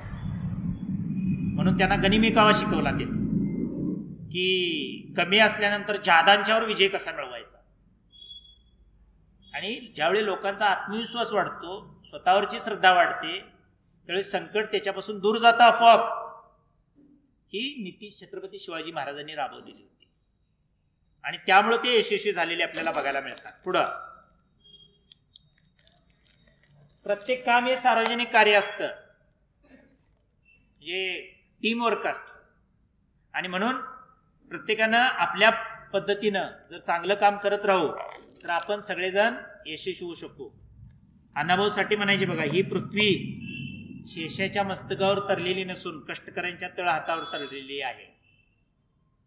शाळा जशी एका व्यक्तीच्या प्रयत्नामुळे उभी राहत नाही, अनेक लोकांचं सहकार्य असतं, तसं सार्वजनिक काम असं सगळ्या घटकांनी जर समजलं तर ते काम यशस्वी होतं, नाहीतर ते काम यशस्वी होऊ शकत नाही. सर्वांचा सहभाग त्याच्यासाठी आवश्यक असतो आणि म्हणून सर्वांचा सहभाग मिळवण्यासाठी आपण सर्वांनी चांगल्या प्रकारचं सहकार्य केलं तर आपल्याला तिथपर्यंत जाता येतं. पुढं हा ताजमहाल ज्या शहाजहानांनी बांधला ते प्रेमाचं प्रतीक म्हणून बांधला अशी इतिहासात नोंद आहे. हा यमुनेच्या अलीकडच्या तीरावर आहे, तसा यमुनेच्या पलीकडच्या तीरावर काळ्या दगडानं बांधायचा होता. हा 1632 पासून ताजमहाल बांधायला सुरुवात केलेली होती त्यांनी. 20,000 लोक 22 वर्ष हा ताजमहाल बांधत होते आणि याच्यासाठी भारतातून शिल्पकार गेलेले होते. अन्य बुखारा नावाचा देश आहे, तिथून फुलं कोरणारे लोक आलेले होते. कॉन्स्टँटिनोपल तुर्कस्तानची राजधानी आहे, तिथून लोक हे घुमट बनवणारे लोक तिथून आणलेले होते. आणि म्हणून अशा प्रकारचं जवळपास 20-22 वर्ष हा ताजमहाल तो तयार केलेला आहे. हा ताजमहाल तयार केला, पण पाहणाऱ्या लोकांना हे माहीत झालं पाहिजे की त्यानं ते प्रेमाचं प्रतीक म्हणून केलं गेलं, पण ते पाहणारे तसं पाहत नाहीत. पाहणारे तसं पाहत नाहीत आणि त्याच्यातलं सौंदर्य जे आहे हे सौंदर्य लोकांना दिसत नाही. तर शहाजहानची जी काही दृष्टी आहे ती दृष्टी आपल्याला जर कळली तर आपल्याला त्याच्यातून जो काही बोध व्हायचा आहे तो बोध होऊ शकतो. नेक्स्ट, हे एक प्राचीन मंदिर आहे. कुठलंही केलेलं काम म्हणजे ती केवळ मजुरी न होता अंतःकरणातून केलेलं जर काम असेल तर तो आनंद ठरत असतो किंवा ती संस्कृती ठरत असते. तर हे मंदिर ज्या प्राचीन खेड्यामध्ये बांधलेलं होतं त्या गावकऱ्यांनी सांगितलं होतं त्या शिल्पकारांना की तुम्ही फक्त पुढच्या बाजूनं मंदिरात तिथं छोट्या छोट्या मूर्त्या आहेत, त्या आता दिसत नाहीत आपल्याला, त्या छोट्या छोट्या मूर्त्या कोरलेल्या आहेत त्या दगडामध्ये आणि त्या दर्शनी भागात तेवढ्या कोरा असं सांगितलं होतं. आमच्याकडे एवढे पैसे नाही आहेत. पण त्या शिल्पकारांनी काय ऐकलं नाही, सगळ्या बाजूनं मंदिराच्या अशा त्या मूर्त्या कोरलेल्या. आणि त्या काळामध्ये, फार प्राचीन काळामध्ये, त्यावेळी त्या मूर्तिकारांच्या शिल्पकलेचं बिल जे आहे ते जवळपास 1,000-2,000 रुपये झालेलं होतं. ते लोक म्हटले की आमच्याकडे एवढे पैसे नाही आहेत, आम्ही तर तुम्हाला सांगितलं होतं पुढचीच बाजू कोरा, मागच्या बाजूला काही कोरायची गरज नाही आहे, पाठीमागनं लोक काय बघत नाहीत कोण, पुढल्याच बाजूनं मंदिर चांगलं दिसलं पाहिजे. शाळा कशी फक्त पुढचीच बाजू रंगवतात, पाठीमागल्या बाजूला कोण जात नसते म्हणून तेवढंच ते दिखावपणा केला जातो. किंवा तेवढ्याच गृहपाठाच्या 4 वह्या तेवढ्या चांगल्या लिहायच्या, बाकीच्या वह्या बाजूला ठेवायच्या, असं त्या गावकऱ्यांचं मत होतं. तर ते शिल्पकाराने ऐकलं नाही, सगळ्या मंदिराला कोरून ठेवलं. बिल झालं 2000 रुपये. ते गावकरी म्हटले आम्ही 500 रुपये तुम्हाला देणार, आमच्याकडे बाकीचे पैसे नाहीत. शिल्पकारांनी मान्य केलं. जाता जाता एक वाक्य गावकऱ्यांना सांगितलं, आमचं काम फक्त लोक समोरून बघत नाहीत, आमचं काम वरून सुद्धा बघितलं जातं आणि त्याला ते सगळं दिसते आमचं काम कसं केलेलं आहे ते. आम्ही तुमच्यासाठी नाही काम केलं, त्याच्यासाठी केलेलं आहे म्हणून सांगितलं. तसं तुमचं काम फक्त समोरचे विद्यार्थी बघत नाहीत, इकडला कोणतरी बघणार असतो, इकडला बघणार असतो, इकडला बघणार असतो, इकडला बघणार असतो. म्हणून आपलं काम हे पुढच्या काही पिढीपर्यंत चालत असतं. ते चिपळूणकर नावाचा एक सद्ग्रस्त आमच्या संचालक पदावरून निवृत्त झाला. त्यानंतर 100 जण झाली की, पण ह्यांचं कोण नावच घेत नाही. त्यांचंच नाव घेतात. का घेतात? त्यांनी असं काहीतरी काम केलं असेल ना, लोकांनी वरून बघावं असं काहीतरी काम केलं असेल त्यांनी, म्हणून नाव. मरावे परी कीर्तिरूपी उरावे जे म्हणतात बघा, जन पळभर म्हणतील हाय हाय, मी जाता कार्य राहील काय. असं काम आपल्याकडून व्हायला पाहिजे. तुम्ही निघून गेल्यानंतर अमुकांना बोलवा, त्याशिवाय ते काम होणार नाही असं म्हटलं गेलं पाहिजे. असं काम आपल्याकडून झालं पाहिजे. नेक्स्ट, हे मदर तेरेसांना विचारलं गेलेलं होतं की तुमचं काम म्हणजे जगातला एक थेंब असल्यासारखं आहे, कशाला रस्त्यावरची माणसं उचलून नेऊन त्यांची सेवा करत बसताय वगैरे, असं एका पत्रकारानं विचारलेलं होतं. मार्गस नावाचा पत्रकार होता, त्यानं विचारलं. तर त्यावेळी त्या मार्गसला उत्तर दिलं तर मदर तेरेसांनी, हे बघ मार्गस, की माझं काम समुद्रातल्या थेंबासारखंच आहे म्हटले, पाण्याच्या थेंबासारखं आहे, पण थेंबा थेंबानं समुद्र तयार होतो हे लक्षात ठेव म्हटले. आणि आपल्यासारखी अशी जर असंख्य लोक झाली तर चांगल्या कामाची निर्मिती होईल, नाहीतर होणार नाही. तर चांगलं काम अनेक लोक एकत्रित आले तरच ती कल्चर तयार होईल, तो एक विचार तयार होईल. तर त्या दृष्टीने आपण काम केलं गेलं पाहिजे. नेक्स्ट, नोकरी नसती त्यावेळी कामाकडे लोक कसे बघतात बघा.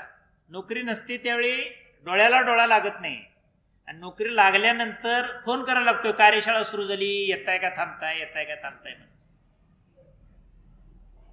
किंवा काही जण झोपतानाच काल रात्री सांगून झोपले होते, ते सकाळी लवकर उठो बरं काय, ते मेघाने साहेबांनी काहीतरी ती कार्यशाळा या नको असताना सुद्धा ती ठेवलेली आहे, आता ह्या वयात ऐकून आम्हाला हे काय सुधारणार आहेत वगैरे असं घरच्यांना सांगून सुद्धा त्यांनी झोपले असतील काही लोक.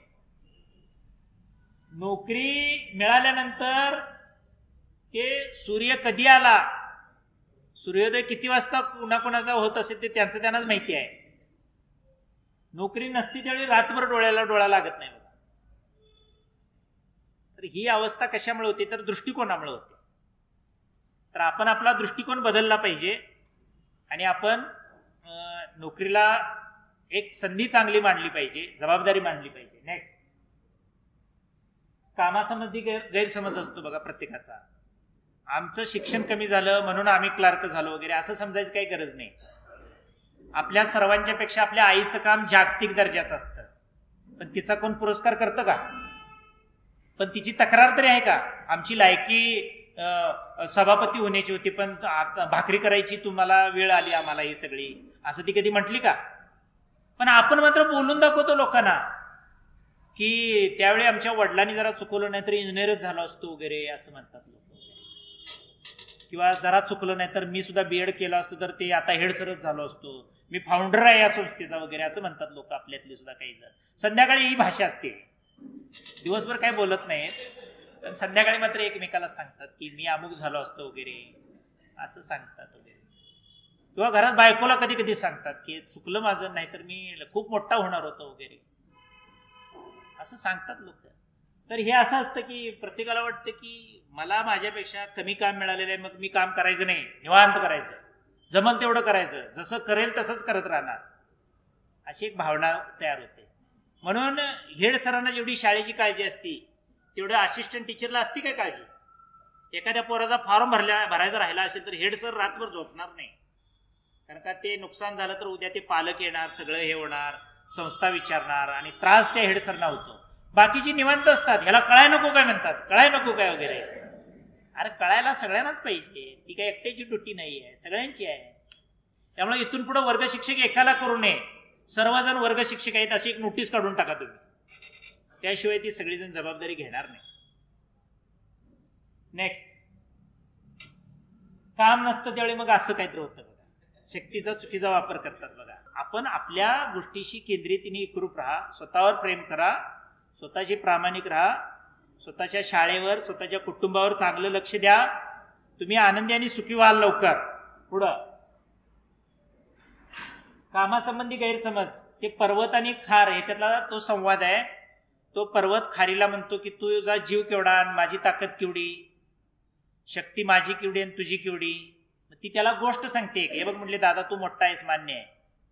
आपल्या शाळेमध्ये सुद्धा गैरसमज असतात ना, शिपाई म्हणजे त्यानं दाराच्याच बाहेर थांबायचं, त्यानं आत यायचं नाही, किंवा त्याला सन्मानपूर्वक कधी खुर्चीवर बसून त्याला चहा पी म्हणत नाही. अशी श्रेष्ठ कनिष्ठता अनेक ठिकाणी आपण बघतो. ज्याच्यामुळे शाळा आहे त्या विद्यार्थ्यांच्या वर्गामध्ये कधी फॅन असत नाही बघा. हेड सरांना फॅन लागतो, क्लर्कला लागतो, संस्थापकाला तर त्याच्या आधी लागतो. पण ज्याच्यामुळे शाळा आहे ते मुलं मात्र बिन फॅनचीच वर्गात शाळा शिकतात बघा. ही श्रेष्ठ कनिष्ठता पूर्वीपासून आपल्याकडे आहे, ती आजही सुरू आहे. उलट हेड सरांची खोली उन्हात पाहिजे आणि विद्यार्थ्यांची सावलीत पाहिजे. कारण का ती पोरं आहेत म्हणून हे हेड सर आहे आणि लिपिक आहे आणि बाकीचं आहे. आपल्याकडे उलटी सिस्टीम आहे सगळी. त्या सिस्टीमला छेद देण्याचं उदाहरण हे आहे की ती खार त्याला म्हणते दादा तू श्रेष्ठ आहेस, मान्य आहे, मी एक गोष्ट सांगतो ते ऐक म्हणले. वर्षाचे दिवस किती, तर तो सांगतो 365. बर बर. एका महिन्याचे दिवस किती, 30. बर बर. एका दिवसाचे तास किती, 24. बर. एका तासाची मिनिटं 60. बर. एका मिनिटाचे सेकंद किती, तर 60. आता मला सांग म्हणते त्यातला सेकंद मोठा, मिनिट मोठा, तास मोठा, दिवस मोठा का वर्ष मोठं, कोण मोठं सांग. त्यावेळी पर्वताला उत्तर देणं अवघड वाटलं. समजा दिवस मोठा म्हणावं तर सेकंद लहान कसं म्हणून चालेल, सेकंदाशिवाय तर तो दिवस वगैरे होतो का तयार. मग पर्वताचे डोळे उघडतात आणि तो म्हणतो कुणी मोठं नाही, कुणी छोटं नाही, सगळं आपण एकच आहोत. त्या समजून घेण्याच्या गोष्टी, समजून घेण्याच्या गोष्टी. तसंच समाजामध्ये समजून घेण्याच्या गोष्टी आहेत. म्हणून घरामध्ये गेल्यानंतर तुम्ही लिपिक, हेडसर, लिपिक, कनिष्ठ लिपिक, शिपाई वगैरे असं काही नसताय. ते कुटुंबाचा एक कुटुंब प्रमुख किंवा जबाबदारी जी आहे तीच आपली असते. म्हणून आपण आपली जबाबदारी, आपली भूमिका जी आहे ती भूमिका त्या त्या ठिकाणी योग्य प्रकारे पार पाडणं आवश्यक आहे. पुढं जीवन हे सायकलीसारखं असतं. ही सायकल जशी आहे ना तसं जीवन असतं. अशा अनेक जबाबदारी आपल्यावर असतात. ह्या सायकलमध्ये माणूस आहे का नाही आहे दिसत, आहे माणूस ना. आणि त्यानं जर जरा तिरकं केलं तर काय होणार, ते सगळ्या विटा पडणार. एवढ्या जबाबदारीचं ओझं असतंय बघा तुमच्यावर. मग ते जनरल रजिस्टर सांभाळायचं असू दे, पगारपत्रक तयार करायचं असू दे, शाळा झाडायची असू दे, पाणी आणायचं असू दे, परीक्षेची बेल द्यायची असू दे, अशा अनेक जबाबदाऱ्या हेड सरांना, क्लर्कना, वेगवेगळ्या शाळेच्या घटकांना अशा जबाबदाऱ्या असतात. संसाराची पण जबाबदारी असते. जसं या माणसाला बॅलन्स राखून काम करावं लागतं तसं तुम्हाला बॅलन्स राखूनच पुढे जावं लागतं. जसं खड्डं चुकवत रस्त्यावर वाहन चालवावं लागतं ना, रेल्वे सारखी 12-13 डब्यांची रेल्वे असते, त्याला बॅलन्स राखतच रुळावरनं गाडी न्यावी लागते. जसं वैरणीचा भारा गाडीवर घालून बॅलन्स राखत त्या साध्या पानंदीच्या वाटेनं सुद्धा ती घरापर्यंत गाडी व्यवस्थित आणतात ना लोक, तसा बॅलन्स सांभाळतच जगावं लागतं. म्हणून बॅलन्स राहा, बॅलन्स.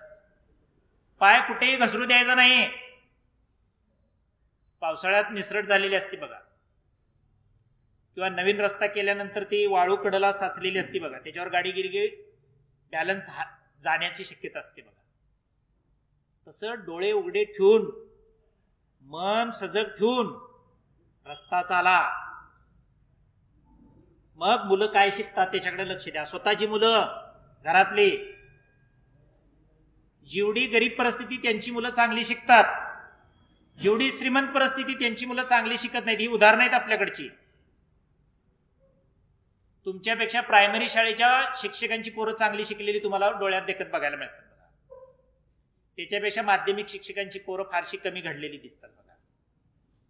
पण तुमच्यातलं शिपायाचं पोरगं चांगलं शिकलेलं तुम्हाला दिसते बघा. कारण भूगोल आणि इतिहास माणसाच्या जीवनात काही सुख आणि काही दुःख निर्माण करतो.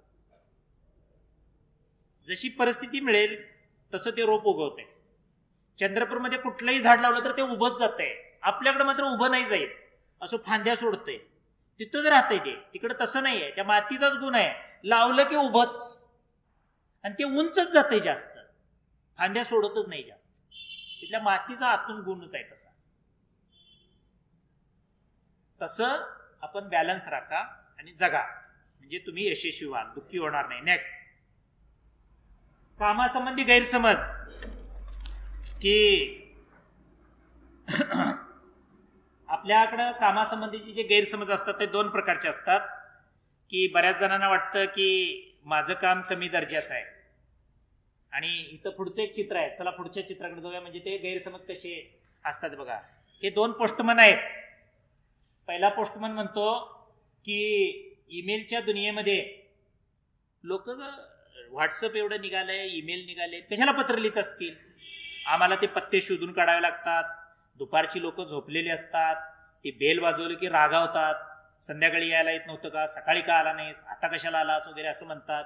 हे आमचं पत्र नव्हे, हे शेजारच्या गुरुजींचं आहे, त्यांचं आहे, तू आमच्याकडे कशाला द्यायला लागलेला आहेस असं म्हणतात. असा पहिला पोस्टमन वैतागतो.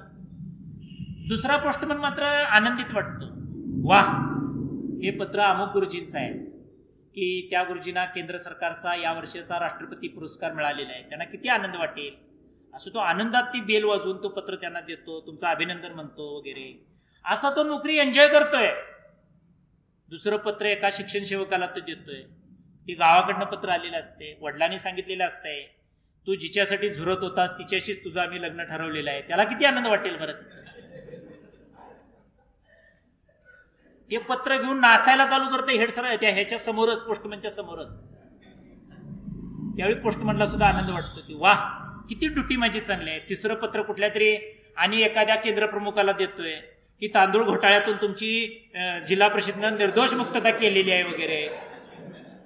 मागच्या वर्षीच्या मुख्याध्यापक संघाच्या पेपर फुटीतून तुम्हाला यातून निर्दोष मुक्तता केलेली आहे असं शिक्षण अधिकाऱ्याचं मुख्याध्यापक संघाच्या अध्यक्षांच्या सहीचं पत्र आलेलं आहे.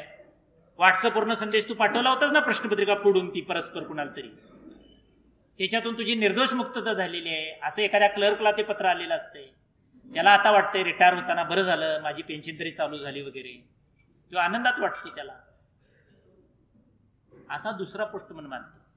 तसं तुम्ही कुठला पोस्टमन यातला व्हायचं बघा. तुम्ही स्वतःला श्रेष्ठ समजणार का नकारार्थी भावनेनं, माझं काम चांगलं नाही, माझी ड्युटी चांगली नाही, माझा पगार चांगला नाही, माझं घर चांगलं नाही, माझी शाळा चांगली नाही. जगात कुठे जा पळसाला पाणी तीनच. जितकी नोकरी टॉपची तेवढा त्रास जास्त. मी ज्यावेळी इथं नोकरीला होतो त्यावेळी माझ्या अंडर 26 लोक होती, आता किती आहेत? एक आहे, एक. पण तुम्ही म्हणणार पुण्यासारख्या ठिकाणी नोकरी करताय, गाडी वगैरे तुमची आहे मस्त, आणि मग नोकरीला कशाला तुम्ही नावं ठेवताय वगैरे. तर ते नावं ठेवून चालणार नाही, आहे त्याच्यात आनंद मांडला पाहिजे, सामोरं गेलं पाहिजे. तर या पद्धतीनं राहा. पुढं कामासंबंधी गैरसमज आहे. आपण पाहू तसे काम दिसते. तुम्ही अजिंठ्याला जर गेला तर तिथं गौतम बुद्धाची एक मूर्ती आहे. उजव्या बाजूनं बघितलं मूर्ती तर ती हसत आहे, आनंदी आहे, आणि मूर्ती खूप तेजस्वी अशा प्रकारची दिसते, फ्रेश दिसते एकदम. आणि डाव्या बाजूनं बघितली तर मूर्तीनं डोळं झाकलेले आहेत, चिंतनात आहे, विचार करत आहे, दुःखी आहे, अशी मूर्ती दिसते. मूर्ती एकच आहे, पण आपण ज्या अँगलनं बघू ना तशी ती मूर्ती दिसते. तुम्ही स्वतः अनुभव घ्या, कधी अजिंठ्याला गेला तर तिथं गौतम बुद्धाच्या मूर्तीबाबत तुम्हाला दिसेल. तसं तुमचं काम जसं बघाल तसं दिसेल. आपल्या गावात कुणाला नोकरी लागलेली नाही, ती मला लागलेली आहे क्लिरिकलची, किंवा हेडसर कुणाला होतं आलेलं नाही, ते मी झालेलं आहे. संधी मांडली पाहिजे ती, मग तिचं सोनं करता आलं पाहिजे ना. बॅट हातात घेतल्यानंतर बॉलर चांगला नाही म्हणून चालतंय काय? फोडून काढलं पाहिजे, येईल त्याला. सेवाक सारखं पाहिजे, कोण पण येऊ दे, मी भीत नाही असं पाहिजे. म्हणून त्याच्याकडं कसं बघताय ह्याच्यावर यश अपयश अवलंबून आहे, दुःख सुख त्यावर अवलंबून आहे. बघा तुम्ही त्या दृष्टीनं स्वतःकडे. पुढं कामातून आपणास वेतन म्हणजे श्रमाची किंमत मिळते, त्याचप्रमाणे कामातून आपणास मूल्य मिळवता आले पाहिजे किंवा मूल्य मिळवता येते. आपण पगार घेतो जो ना सरकारचा, ती आपली कामाची किंमत असते. पण सरकार असं म्हणते काय, त्याच्याबरोबर एक पत्र देते काय आणखी, तुम्ही त्यातून 10,000 रुपयाचा आनंद पण घेतला असं म्हणते काय? नाही घेत. आपण पगाराच्या नोटा 2 वेळा मोजून बघतोय बघा, कॅशियरनं मोजलेले असतात तरी सुद्धा ते म्हणते बघा मोजून घ्या आणखी एक वेळा. तिथंच आणि अविश्वास असल्यासारख्या सगळ्या 500च्या नोटा नवीन मोजतोय आपण. ही आपल्या कामाची किंमत. मला या महिन्याचा पगार 30,000 रुपये मिळाला आणि 40,000 रुपयाचा आनंद झाला असं तुमच्यापैकी आजपर्यंत कुणी सांगितलेलं आहे काय? नाही सांगितलेलं. उलट बाहेर येताना पतसंस्थेचं 10,000 रुपये या महिन्यात पण गेलं असं वाटतंय. कुणी सांगितलं होतं कर्ज काढायला? पतसंस्था काय तुमच्या फायद्यासाठी नाहीत काढलेल्या, त्या कुणाच्या फायद्यासाठी याच्यावर कधीतरी विचार करा. त्याच्यातून आपला खरंच फायदा किती झाला याच्यावर विचार करा. म्हणून ह्या सगळ्या योजना ज्या असतात त्या कुणाचा तरी त्याच्यात निश्चित फायदा होत असतो. लाभार्थीचा कमी होत असेल, त्याचा पुरस्कर्त्याचा जास्त होत असेल, पण सगळं गिळण्यासाठी जाईल. तर ह्याच्यावर सुद्धा कधीतरी चिंतन केलं पाहिजे. ज्यावेळी दिवसातला असा एक वेळ काढा किंवा पहाटे लवकर उठून अंथरुणातच बसा थोडा वेळ, 5 मिनिटं तरी विचार करा, मी कोण आहे, कुठं आहे आणि कसा आहे. बघा रोज एक नवीन दिशा सापडेल तुम्हाला. तर तुम्हाला आनंद मिळवता आला पाहिजे, व्हॅल्यू मिळवता आली पाहिजे. पैसे तर सगळ्यांनाच मिळतात, पगार सगळ्यांना मिळतो, आनंद त्यातला किती मिळाला, सुख किती लोकांना मिळालं. मी खूप काही जीवनात मिळवलं, व्हॅल्यूज, ह्या व्हॅल्यूज मला किती घेता आल्या आहेत याचा शोध घ्या. पैसे काय सगळ्यांनाच मिळतात, मिळालेले सगळे पैसे सुद्धा लागत नाहीत, जीवनात लागत नाहीत सगळे पैसे. मी मरताना ही सगळी कपडे माझ्या बरोबर देणार आहे का शेवटच्या दिवशी? नाही देणार. स्टेट बँक मला आता दरवर्षाला 5 लाख रुपये व्याज देते, भारतीय स्टेट बँक. सगळा व्हाईट मनी तिथं नेऊन ठेवलेला आहे मी पगाराचा. एवढी गुंतवणूक प्रचंड केलेली आहे. माझ्याकडे गाडी नाही, काही नाही, अत्यंत साधं जगतो. कपडे घेताना सुद्धा 3 सेंटीमीटर कापड जास्त घेतो. 3 वर्षानंतर शर्टच्या फक्त कॉलरी बदलतो, त्यामुळे जुने शर्ट सुद्धा माझे नवीन होतात. असे 45 शर्ट दुरुस्त करून सध्या वापरतोय. म्हणून मी श्रीमंत आहे. 3 सेंटीमीटर कापड जास्त घेतल्यामुळे मी श्रीमंत आहे. कारण का 3 वर्षानंतर ही घासून कॉलर बाद होते, ही कपडे स्वतःच धुतो, स्वतःच इस्त्री करतो. घरातल्यांना नोकरासारखं समजत नाही, मीच त्यांचा नोकर होतो कधी कधी. व्हावे एवढे लहान एका साध्या सत्तेसाठी देता यावे पंचप्राणाचे मर्डेकर म्हणायचे. मोठं व्हायचं असेल तर लहान व्हायला शिका, मग मोठं व्हाल. तर जीवनातला हा अहंकार ज्यावेळी जाईल, मी पण ज्यांचे पक्व फळापरी सहजतेने गळले हो, जीवन त्यांना कळले हो, असं बाबा बोरकर म्हणायचे. झाडाचं पिकलेलं पान, झाडाची मुख संमती प्राप्त होताच ते झाडावरनं खाली येतं. तसा आपला अहंकार गळला की आपण मोठं व्हायला सुरू होतं. जोपर्यंत अहंकार गळत नाही तोपर्यंत तुम्ही मोठं होत नाही. बायको आजारी असताना किती लोकांनी तुमच्यापैकी भांडी घासलीत, किती लोकांनी स्वयंपाक केलेला आहे, किती लोकांनी तिची कपडे धुतलेले आहेत. असं शक्यच नाही, मी इली तर चालेल पण कपडे धुणार नाही म्हणणार तुम्ही. हे सत्य आहे. तुम्ही आजारी पडल्यानंतर मात्र तिने तिथं येऊन उशाला बसून राहायचं. म्हणून तुम्हाला जिवंत असताना ती राजा कधीच म्हणत नाही बघा. तुम्हाला राजा कधी म्हणणार? कधी म्हणणार राजा? कधी म्हणल्या काय? खाजगीत तरी म्हणल्या काय सांगा?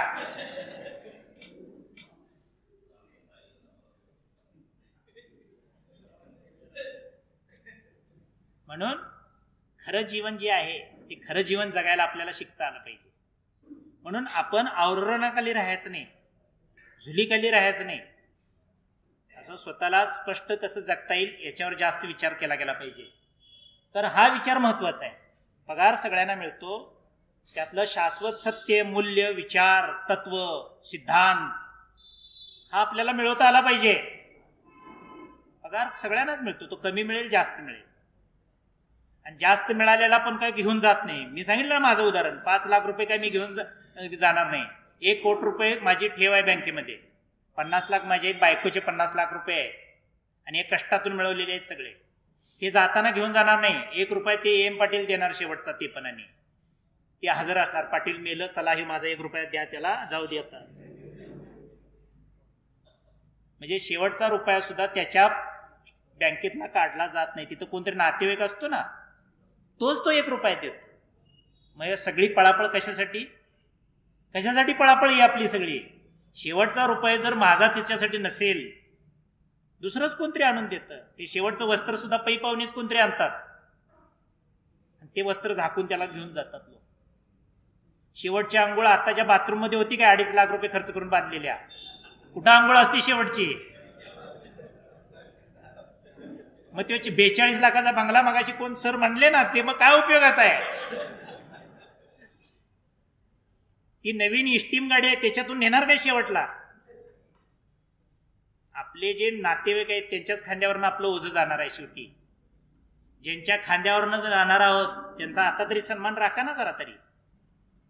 जरा जत्रा माहीला त्यांना बोलवा, शेवटला तुमच्या खांद्यावरनं येणार आहे, जेव्हा जरा आता तरी. तर नातेवाईकांना जवळ येऊ द्यायचं नाही म्हणे, की नाही चांगली नसतात म्हणे. मग कोण चांगली असतात? शाळेची वगैरे कधी येतात? ती दुसऱ्या तिसऱ्या दिवशी येतात. आम्हाला समजलंच नाही. अरे तुम्हाला कधीच समजणार नाही, आम्हाला ते नंतर कळालं वगैरे. मी जरा कोल्हापुरात होतो, तू असतोसच कधी इथं. म्हणून मरणाला आणि तोरणाला मातीची ओढ असते. मरणाला आणि तोरणाला मातीची ओढ असते. मातीप्रती कृतज्ञता राखा. जम्मू काश्मीरमध्ये सैन्याचं निधन झाल्यानंतर त्याचा देह शेवटी त्याच्या गावात आणला जातो. तिकडे जागा असते की भरपूर, गावात का आणतात? तर मरणाला मातीची ओढ असते. तसं माती, मातृभूमी, गाव, शाळा, समाज ह्याला धरून राहावा, ह्याला धरून राहावा. माणसं कुठलीही चांगली नसतात. घरची आणि नात्यातली माणसं तरी जास्त तापदायक असतात आपल्याला. त्यांच्यावर किती जरी उपकार केलं तरी सुद्धा म्हणतात हे नोकरीला लागलाय की आमच्याकडे काही लक्ष नाही याचं, म्हणतात का नाही? सगळी अपेक्षा लई वाढतात त्यांच्या. 100 जरी उपकार केले आणि 1 जरी उपकार राहिला आपल्याकडं, 99 उपकारावर पाणी फिरवतात ती. त्यानं काही नाही केलं आमच्यासाठी, हा नुसता आपलंच बघतो, गारगोटीलाच राहतो आणि इकडे लक्षच देत नाही. ही नात्यातली जगातल्या सगळ्यांची अशीच बोंब असते. किती उपकार केले तर ते आपल्याला नावच ठेवणार, पण आपण ते सगळं क्षम्य करून टाकायचं, माफ करून टाकायचं सगळं. शिक्षणाचा अभाव, डोळदृष्टीचा अभाव असतो, त्यामुळे या अशा घटना प्रसंग घडत असतात. पुढं मूल्य शिकवणारी सर्वात मोठी शाळा म्हणजे घर. घरापासून सुरुवात करा तुम्ही सुधारायची. घर नुसत्या भिंतीचं असून चालत नाही, तर तिथं जिव्हाळाने प्रेम असावं लागतं. आणि आपण भिंतीच्यात राहतो म्हणून आपण कुणाचं नसतो, आपण हृदयाच्यात राहायला शिका. या कोरोनामुळं आपण माणूसच प्रेक्षकासारखा झाला.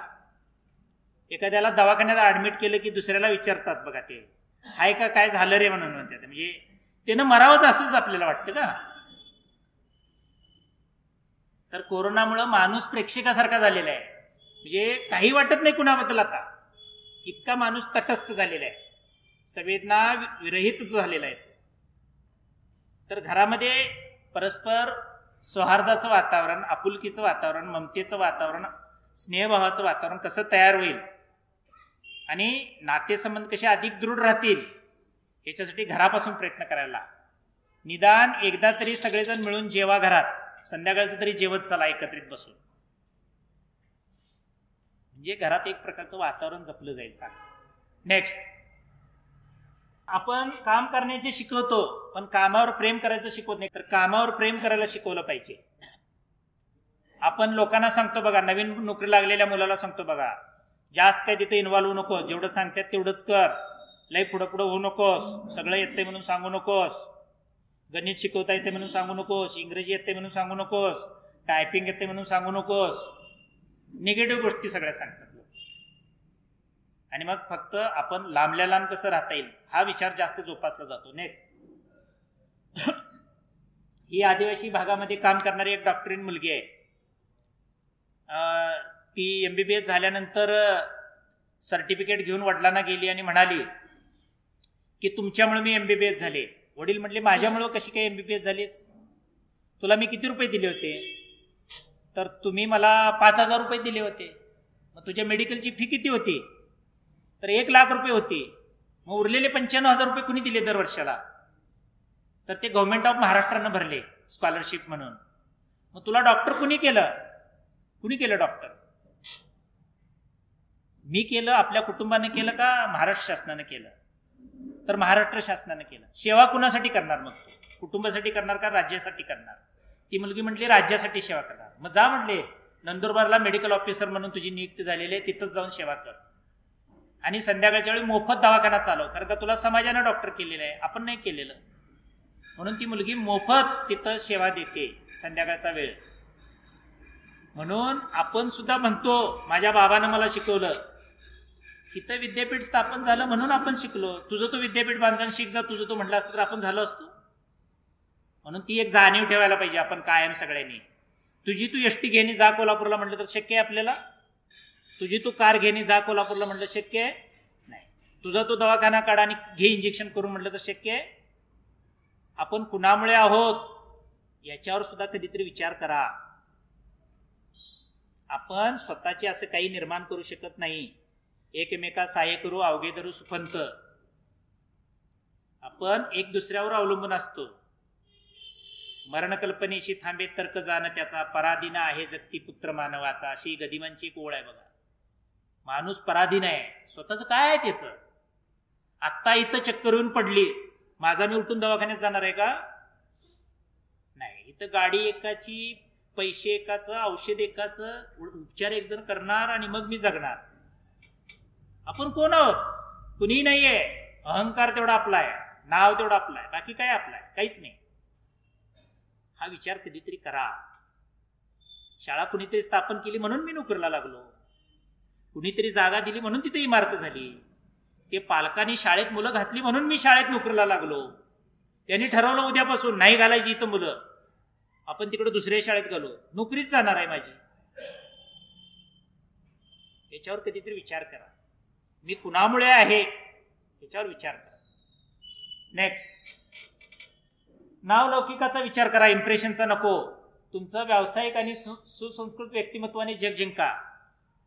इम्प्रेशनवर जाऊ नका, तुमच्या कामावर जा.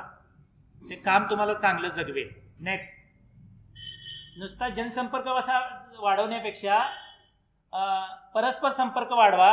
एकमेकांना योग्य तऱ्हेने समजून घ्या. मदत करा एकमेकांना, मदत करा, एकमेकाच्या कामात मदत करा. हेड सरांनी परीक्षेचे नंबर टाकावेत, पेपरचे गट्टे तयार करण्यासाठी मदत करावी. क्लर्कनं सुद्धा आणखी काही काही सेवा तिथं देता येत असतील तर द्याव्यात. सगळ्यांनी सगळ्यात सहभागी व्हा, सगळं चांगलं काम होईल.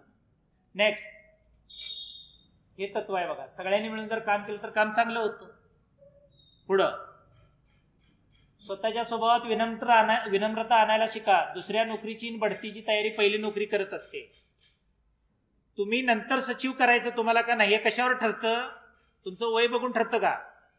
मग कशावर ठरतं तुम्हाला सचिव करायचं का नाही करायचं? ते तुम्ही नोकरीत अगोदर काय काम केलेलं आहे हे ठरतं की याला पुढं संधी द्यायची का नाही द्यायची, का शेवटच्या दिवशी याला नारळच द्यायचं, ते हे ठरतं. म्हणून दुसरी नोकरी ही पहिली नोकरी ठरवत असते, दुसरी नोकरी कुठली मिळणार ती. किंवा सेकंड इनिंग जी असते, सेकंड इनिंग हे पहिल्या नोकरीवर ठरत असते, किती वर्ष याला पुढे जगवायचं नाही, याला घालवायचं ते. म्हणून पहिली नोकरी चांगली करा, म्हणजे पुढचं आयुष्य चांगलं वाढेल, समाजात मान पण चांगला मिळेल, कुटुंबात मान चांगला मिळेल, सगळंच चांगलं राहिला. नेक्स्ट, कुठल्याही कृतीला बळ देते ती भावना. देशासाठी लढणाऱ्या सैनिकाकडे शस्त्रे असतातच, पण लढायला प्रेरित करते ती देशभक्तीची भावना. ती जर असेल तर अपुऱ्या शस्त्रांनिशी सुद्धा सैनिक लढतात बघा. कुठलाही सैनिक जम्मूमध्ये आम्हाला कोणत्या अडचणी आहेत हे इथे येऊन सांगत नाही आपल्याला. आपण मात्र सगळीकडे सांगत फिरतो, आमच्याकडे शिपाई नाही, आमच्याकडे आणखी कुणी नाही, आमची इमारत नाही, आमच्याकडे टायपिंगचं मशीन नाही, कॉम्प्युटर नाही, असं आपण सगळीकडे सांगत राहतो. सैनिक यातलं काही सांगत नाही. थंडी किती वाजते, जेवण कसलं मिळतं, कामं कुठली करावी लागतात, काही सांगत नाहीत ती. कारण का देशभक्ती एकमेवच गोष्ट त्यांच्याजवळ असते. आणि ते तक्रारी पण सांगत नाहीत, सैनिक आमच्याबरोबर कमी होते म्हणून आम्ही लढू शकलो नाही असं सांगत नाहीत ते कधी. आम्ही मेलो तरी चालेल पण लढणं आमचा धर्म आहे असं सैनिक सांगतात. ती वृत्ती, तो विचार, ती देशभक्ती आपण आपल्यामध्ये आणण्याचा विचार केला गेला पाहिजे. पुढं जगायचं तर कणत कणत का जगायचं, तर काम करायचंय तर कुरकुरत का करायचं. मंगेश पाडगावकर म्हणायचे बघा, सांगा कसं जगायचं कणत कणत की गाणं म्हणत. आपण प्रत्येक काम इंटरेस्ट घेऊन करायचं, मग ते काम अवघड आणि कठीण वाटत नाही. नेक्स्ट, हा की जोपर्यंत करण्यासारखं आहे तोपर्यंत अवघड आव्हानं आपण झेलली पाहिजेत. जोपर्यंत अंगामध्ये बळ आहे तोपर्यंत आपण प्रत्येक काम मनापासून करता आले पाहिजे. नाहीतर वय एकदा निघून गेलं की काही करू शकत नाही. वयाच्या 17व्या वर्षी असा पहाड चढता येईल का? नाही येणार. म्हणून ज्या वयात ज्या गोष्टी तुमच्याकडून अभिप्रेत आहेत त्या वयात ते झालं पाहिजे. चॅलेंज स्वीकारलं पाहिजे, आव्हानाला तोंड दिलं पाहिजे आणि सामोरं गेलं पाहिजे. नाहीतर मला अमुक करायचं होतं, तमुक करायचं होतं, खूप काही करायचं होतं असं रिटायरमेंटच्या भाषणामध्ये लोक म्हणतात बघा, मला खूप काही करायचं होतं. मग का कुणी अडवलं होतं तुला आणि तू काय करतोयस आता म्हणतात लोक. आता गप रिटायर हो म्हणतात, आता तू काही करू शकणार नाही. म्हणून ज्यावेळी शक्ती आहे, बळ आहे, इच्छा आहे, परिस्थिती आहे त्यावेळी ते काम करत चला. पुढं आपण टीमवर्क केलं पाहिजे. निर्णय प्रक्रियेत सर्वांचा सहभाग घेतला पाहिजे. सहकाऱ्यांच्या मते, भावना यांचा आदर केला गेला पाहिजे. कोण चुकलं याच्यापेक्षा पुढं काय सुधारणा करायची ह्याच्यावर विचार केला पाहिजे. कोण वाईट आणि चांगलं ह्याच्यापेक्षा पुढील मार्ग काय ह्याच्यावर विचार केला गेला पाहिजे. आपण दोष उघडत बसून मार्ग निघत नाही. घटना घडली, आता पुढं काय करायचं ह्याच्यावर बघा. दोषी व्यक्तीला शिक्षा पण होईल त्याच्याबद्दल काही नाही, पण इथून पुढची काय गोष्ट असली पाहिजे त्याच्यावर विचार करा. नेक्स्ट, कार्यसंस्कृतीचं जबाबदारी म्हणजे काम जरी एका व्यक्तीचं असेल तरी जबाबदारी सर्वांची असते. म्हणून सगळ्यांनी हात पुढं करून काम केलं गेलं पाहिजे. पुढं की डोक्याचा वापर उजीवण्यासाठी नाही तर त्यासाठी यंत्रे आहेत.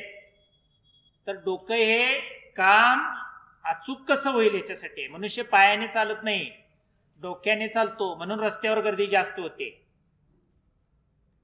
तो डोक्याने चालला पाहिजे, तर तो पायाने चालतो. तर डोक्याने चालला पाहिजे म्हणजे रस्त्यावरची गर्दी कमी होईल. तर प्रत्येक गोष्टी डोकं वापरला पाहिजे, विचार वापरला पाहिजे, दिशा योग्य पाहिजे. जंगलचा राजा सिंह काय अंतर चालून जातो आणि मागे वळून पाहतो. मराठीमध्ये त्याच्यात शब्द आहे बघा, सिंहावलोकन. सिंह मागे वळून पाहतो आणि विचार काय करतो, चालून आलेलं अंतर योग्य आहे का. तसं आपण वाढदिवस साजरा करत असताना विचार केला पाहिजे, गेलेली वर्ष बरी गेलीत का, ती का सगळी टाइमपासमध्येच गेली वर्ष मागची. म्हणून सिंहावलोकन केलं तर पुढचा मार्ग आपल्याला योग्य पद्धतीनं कसा जायला पाहिजे याचा अवलोकन किंवा याची दिशा प्राप्त होऊ शकेल. पुढं शिकलेला माणूस प्रश्नांची उत्तरे पुस्तकात शोधतो आणि अशिक्षित माणूस जो असतो ते आपल्या प्रश्नांची उत्तरे आपल्या अनुभवात शोधतो. वेगवेगळे अनुभव जे असतात ते त्याला शिकवत असतात. आतापर्यंत तुम्हाला जे काही अनुभव आलेले आहेत ते अनुभव पुढं आपण कसं जगायचं याच्याबद्दलचं चांगली दिशा आणि चांगला मार्ग देत असतात. नेक्स्ट, मला जर आवडीचं काम जे मिळालेलं आहे त्यात मिळाले नाही तर जे काम मिळाले त्यात मी आवड निर्माण केली पाहिजे. जे हातात आहे त्याच्यात कसं चांगलं करता येईल ह्याच्यावर विचार केला पाहिजे. जे मिळणार नाही त्याच्याबद्दल विचार करून काय उपयोग आहे. आणि आपण सगळेजणच काही टॉपला जाऊ शकत नाही, काही जणांना ग्राउंडवरच राहावं लागतं. पण यश सर्वांचंच असतं, टीमवर्क असतं. पुढं आता शेवटचा विचार आहे बघा, आपण काम चोर बना. आतापर्यंत काम चोर होतो, आपण काम चोर बनलो, आता काम चोर बना. इन्व्हर्टेड कॉमामध्ये त्याचं उत्तर आहे. आता आपलं काम आपण दुसऱ्याला सांगत होतो ते सोडून द्या आणि आजपासून दुसऱ्याचे काम सुद्धा माझं आहे असं समजून तुम्ही काम करा. अशा प्रकारचा तो संदेश आहे. तर आपण आपल्याला स्वतःला, समाजाला स्वतःला आनंदी ठेवण्यासाठी, समृद्धतेकडे नेण्यासाठी, समाज विकसित होण्यासाठी, सुजलाम सुफलाम समाजमध्ये येण्यासाठी अशा प्रकारचे जर विचार जोपासले तर आपला समाज चांगला होऊ शकेल. भुदरगड तालुका जो तुमचा आहे, आपला सर्वांचा जो आहे, या तालुक्यामध्ये हे वर्क कल्चर अगोदरच जी पी नाईकांनी रुजवलेलं आहे. म्हणून देशाला अभिमान वाटावा अशा प्रकारची संस्कृती तुमच्यामध्ये अगोदरच रुजलेली आहे. ती अधिक चांगल्या प्रकारे पुढच्या पिढीनं टिकवावी याच्यासाठी तुम्ही सुद्धा तशा प्रकारचे प्रयत्न करत आहात. भविष्य काळामध्ये सुद्धा आपण अशाच प्रकारचे चांगले प्रयत्न करावेत अशी आशा व्यक्त करतो आणि आपणाला भावी काळासाठी मी शुभेच्छा देऊन माझं जे मनोगत आहे ते इथं थांबवतो. धन्यवाद.